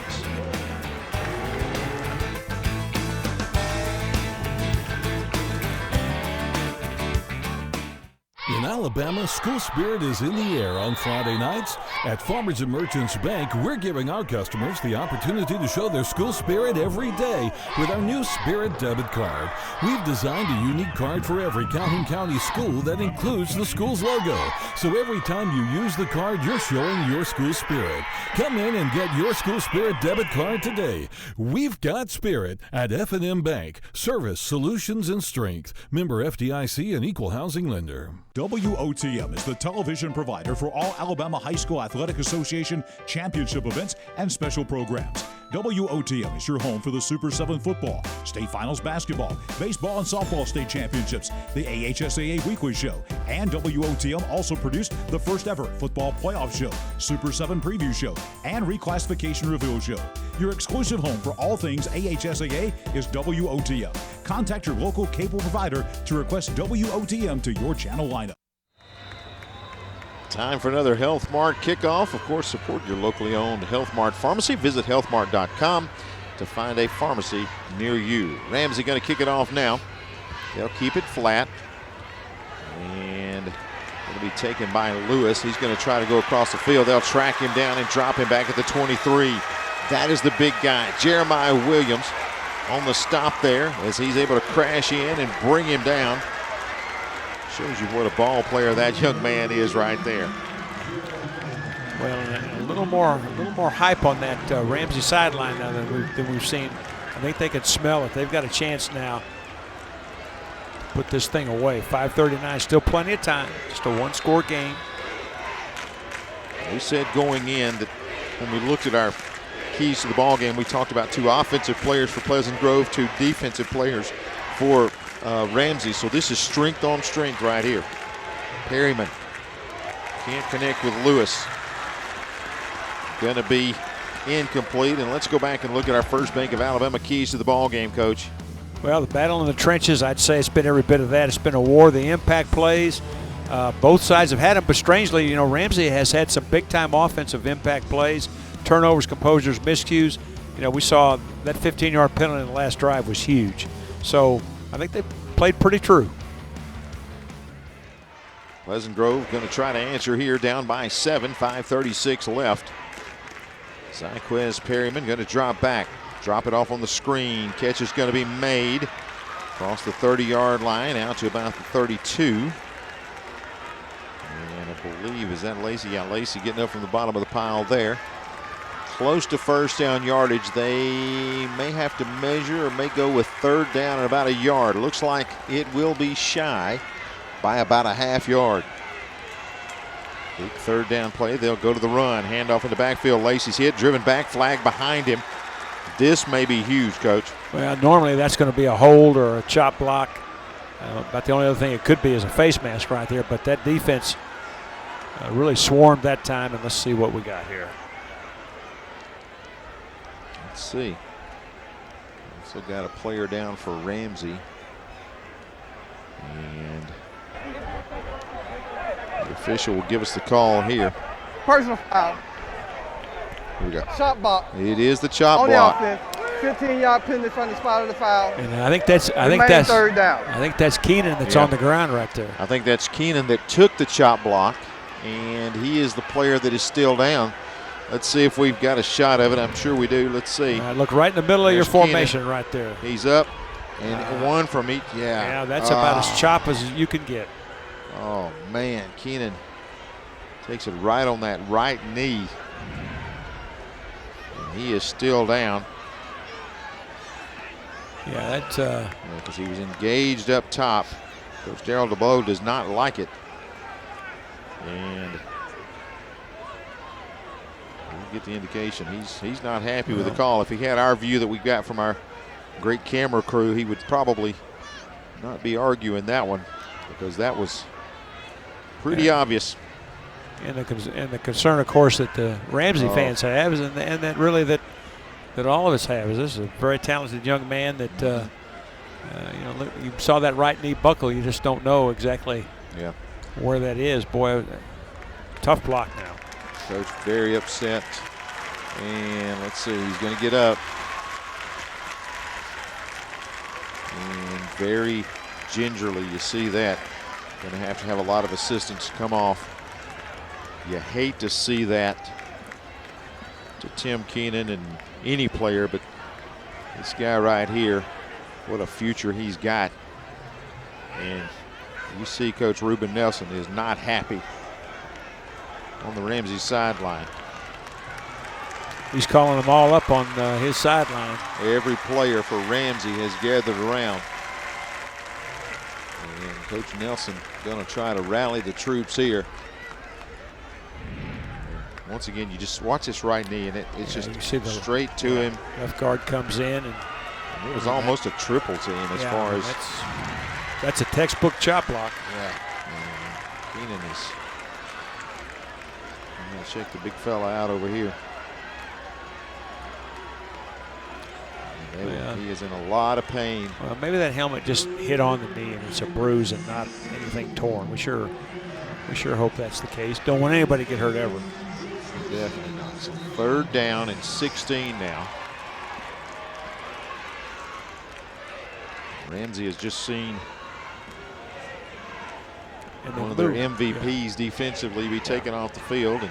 And they moved number 44 into that position. I don't have a 44 on my roster. Tommy, do you? Let's see if I do. I do not have one. I sure don't. Let's see what we've got here. 3rd and long. Perryman back. Going to roll to the near side and throw it for all he's worth to the far side of the field. It's incomplete. They were looking for Lewis. Once again, great coverage out there by Jonathan Williams. And that's going to be a big 3rd down stop there. And it's going to be 4th and about 16, and Pleasant Grove's going to have to punt the football away. Yeah, you about have to punt this football here. And of course, that's been a little bit of an adventure for Pleasant Grove today, too. You wonder if maybe Ramsay might try to put some pressure on this kick and seal the deal. And I tell you that the body language of both teams now has changed pretty considerably right here. Ramsay's bouncing around, and Pleasant Grove is in kind of a slow walk right now. You see the players just kind of walking around Coach LeBeau right now. And there's not a lot of energy for the guys in white. Good snap back there. This time gets the punt away. Going to be short. Going to get a Pleasant Grove roll.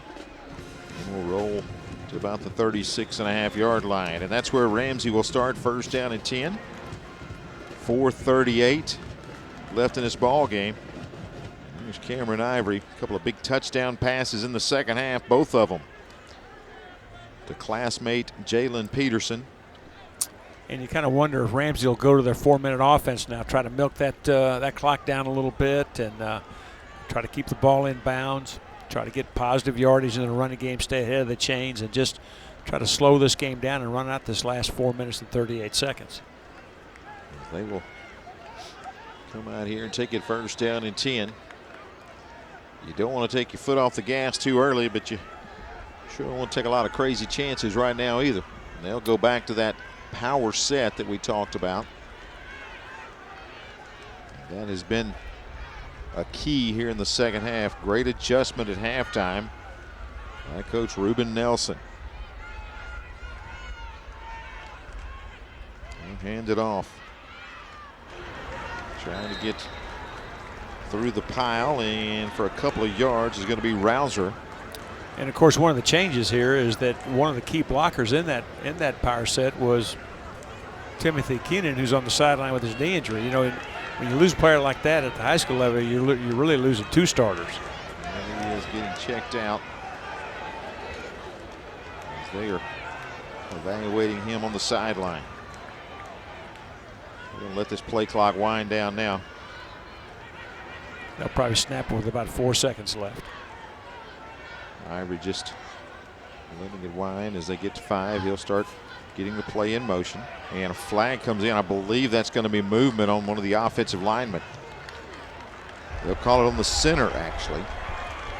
Dead ball. False start. Offense. 5-yard penalty. Remain second down. Looked like the center kind of double clutch. Yeah, just move the football a little bit, and that's going to cost them 5. Now, that could be big because you still need to pick up several first downs here. The play clock or the game clock now to 3:47. They'll fake the run, dropping back is Ivory, going to throw it deep. Got a man, and the catch is made again. Peterson, call him 7-11. He's open all night as he will make the catch right there. That's pretty good, Tommy. I'm going to tell you, this guy has been torching this Pleasant Grove secondary in the second half. I tell you, this is another great catch right here now. I mean, that's not an easy catch. And he catches that ball below his eyes, too, which is very difficult. A lot of times that ball will fool you right there. But again, he's able to stack the defender. He's pushed a little bit to the sideline, but still is able to get vertical position on the defender, and another good throw. Just really the same thing they scored on, and just really well done. After the Amherst first down, they'll go back to the running game. And Rouser going to be stopped after a gain maybe of 1 yard. Oh, wow. A lot of pushing and shoving, and I believe, did I see a flag come in there late? I saw the body flying, but I guess it's some of those yellow gloves again. Yeah, well, that would warrant one right there. The play was clearly well over, and kind of surprised you didn't get one he went there. Torpedoing backwards. So 2nd down and 9. That clock continues to roll. Rouser going to check out for a moment. They've been able to run off a good 2 minutes now. And with the football in Pleasant Grove territory inside the 30 at about the 28-yard line. Play clock is out. And they'll get them at the 5 there. Taking up a little too much time there. How good they get the timeout. Here we go again. Officials check in with each other, make sure. And he's getting word.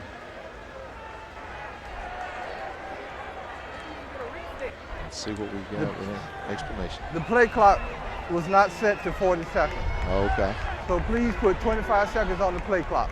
Thank you. So the play clock malfunctioned right there. So I tell you, Tommy, good opportunity to burn some more time. I like our referee tonight. He's been very matter of fact. You know, he's run the game. He's one of the better ones that I've seen this year. Just basically explaining it to us as we need to know. Now they're going to meet and talk a little bit more about it.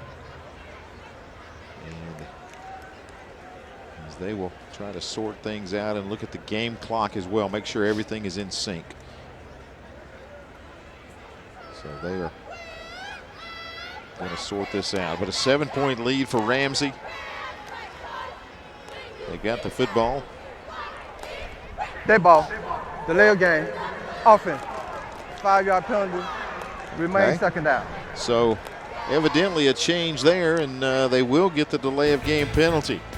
Folks, we appreciate everybody that brings you high school football here on Friday or Thursday Night Lights, and especially folks there at Ox Foundation Solutions. They've been with us since day one. Thanks to Kevin Weber and the gang for being on board with us, and we sure appreciate them joining forces and, again, bringing you high school football each and every week. Rouser on the run, gets a gap. Rouser breaking it down to the 21-yard line. That is a good run right up the middle for Ramsay, and yeah, it's one of those things you know what's coming, but you just can't stop it right now. Rouser's able to get some good yardage. Well, and a little different look this time, though, too, Tommy. 2 tight ends. They pull the backside guard and tackle on the counter play. And that young man right there does a nice job of following his blockers and picks up big yardage and puts us in a very makeable 3rd down and 2. And a first down here would make it real tough on Pleasant Grove. 3rd and 2. You're obviously in 2-down territory. They'll let the play clock wind down to about 2. Going to have to hurry, and they do get it. Give it to Rouser. He's going to get his first down and more, and will take it to about the 16 with an Amherst first down. And Rouser eating up the yardage and eating up the clock here in the final moments of this ball game. Came back around the same play again. That time the counter, the blocker is stuffed. He bounces it outside, and again, there's no flat defender. As you watch right here, watch the bounce to the outside. There's not a white shirt to see. Cuts it back up inside, picks up his first down. So he picks it up, gets the first down. That's going to stop the clock, and Pleasant Grove going to burn a Blue Cross Blue Shield of Alabama timeout. That leaves them with only 1 timeout remaining. Of course, Blue Cross Blue Shield of Alabama covers what matters. We appreciate them being on board with us tonight. Coach Ruben Nelson right now is like, take care of the football. Hold on to it, get your positive yardage, and you expect Pleasant Grove to burn that last time out. And, of course, this is just the beginning of great football games all weekend long. Tomorrow night, what a game. Class 7A. Tonight we've got number 1, number 3, and 5A. Tomorrow night it's number 1, number 2 in Class 7A. Thompson in at number 1, Hoover right behind him. This is a region championship game. Chris Stewart, Tyler Watts will have that. It's Friday Night Rivals tomorrow night, brought to you by Drummond Company and the Benton Automotive Group. So that is tomorrow night, and it'll re-air Saturday morning at 9 o'clock on WOTM. So big football weekend, and it kicked off tonight with a tremendous game. 33-26 our score, 1:37 left. Ramsay just needs to run out the clock right here, and they can take that victory home, and Rouser takes a big pop.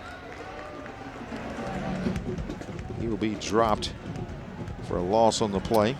Timeout will call here and take us down to 1:27 left. And that should be Pleasant Grove's last one, if I'm counting them right. And Ramsay can just about run it out right here.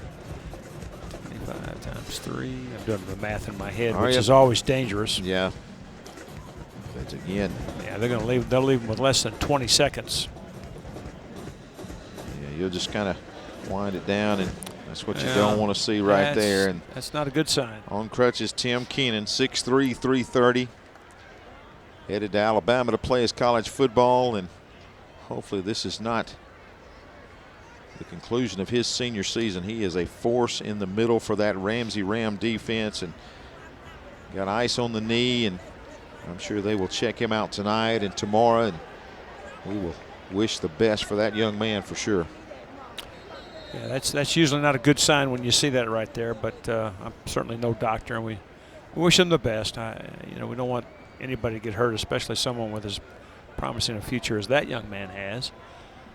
And, of course, if they do lose him, that would be a huge loss for Ramsay moving forward. Ramsay hoping to win the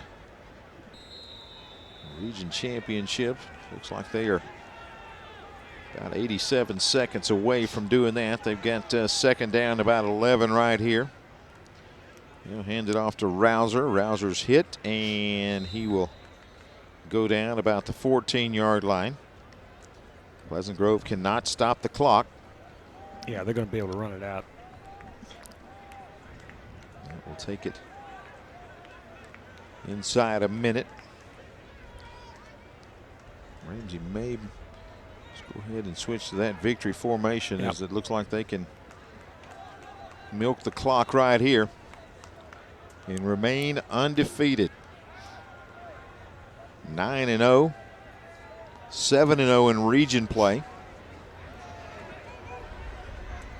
Came from behind tonight. Give it to Rouser. He's hit and will go down. And that's going to do it. And that will be the final play of the ball game. Coach Ruben Nelson wins another region championship for the Rams. 33-26. They come from behind to get this big win over top-ranked Pleasant Grove. So number 3 upends number 1 tonight at Legion Field. An incredible Class 5A battle. Thursday Night Lights again, brought to you by Drummond Company and presented by Ox Foundations, as Ramsay's gets that 7-point win tonight. Since 1848, First Bank of Alabama has been dedicated to our customers and excellence in all areas. With constant improvements to our facilities, to adding new products and services to better serve you, our team is fully engaged in all the communities we serve. First Bank of Alabama knows that time is money, so we offer hometown services with advanced technology that allows you to bank on your own schedule. We want to be your community bank, so stop by. Come see us at First Bank of Alabama, where you're always first. I was finally ready to buy my first home after renting for the last several years. As I started my search, I got overwhelmed by how many websites and confusing listings there are. That's when I found the experts at ERA King. To me, ERA means expertise, reliability, and activity. I depended on them to find a home in my budget, and they didn't stop working until the keys were in my hands. ERA King. To us, it means always doing the right thing for every client. What will ERA mean to you? Find out at eraking.com. Without our contest officials, we would have no contest. I truly encourage our parents to be a shining example of sportsmanship regarding our contest officials and setting example for everyone, as well as coaches and fans across this state, to treat our officials with respect.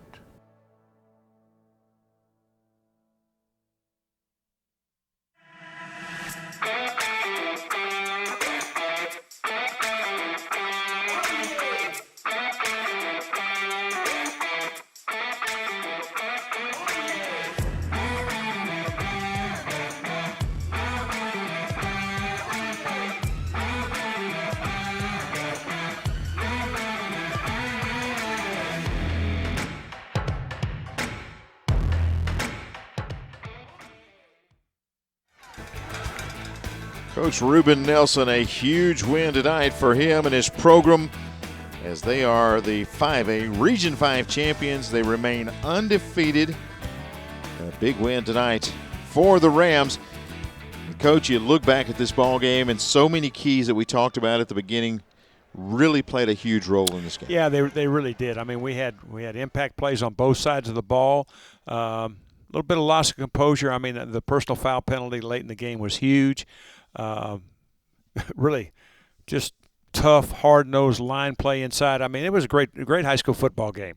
It was so much fun tonight to get a chance to watch these two teams, probably two of the most talented teams you're going to find as they took the field tonight. And one winner tonight, and it's the Ramsay Rams. They win by 7 over Pleasant Grove at Legion Field. Appreciate you joining us tonight, and don't forget more football tomorrow night. Hoover taking on Thompson, Friday Night Rivals on My 68. And again, thanks for joining us for Drummond Company's Thursday Night Lights presented by Ox Foundations.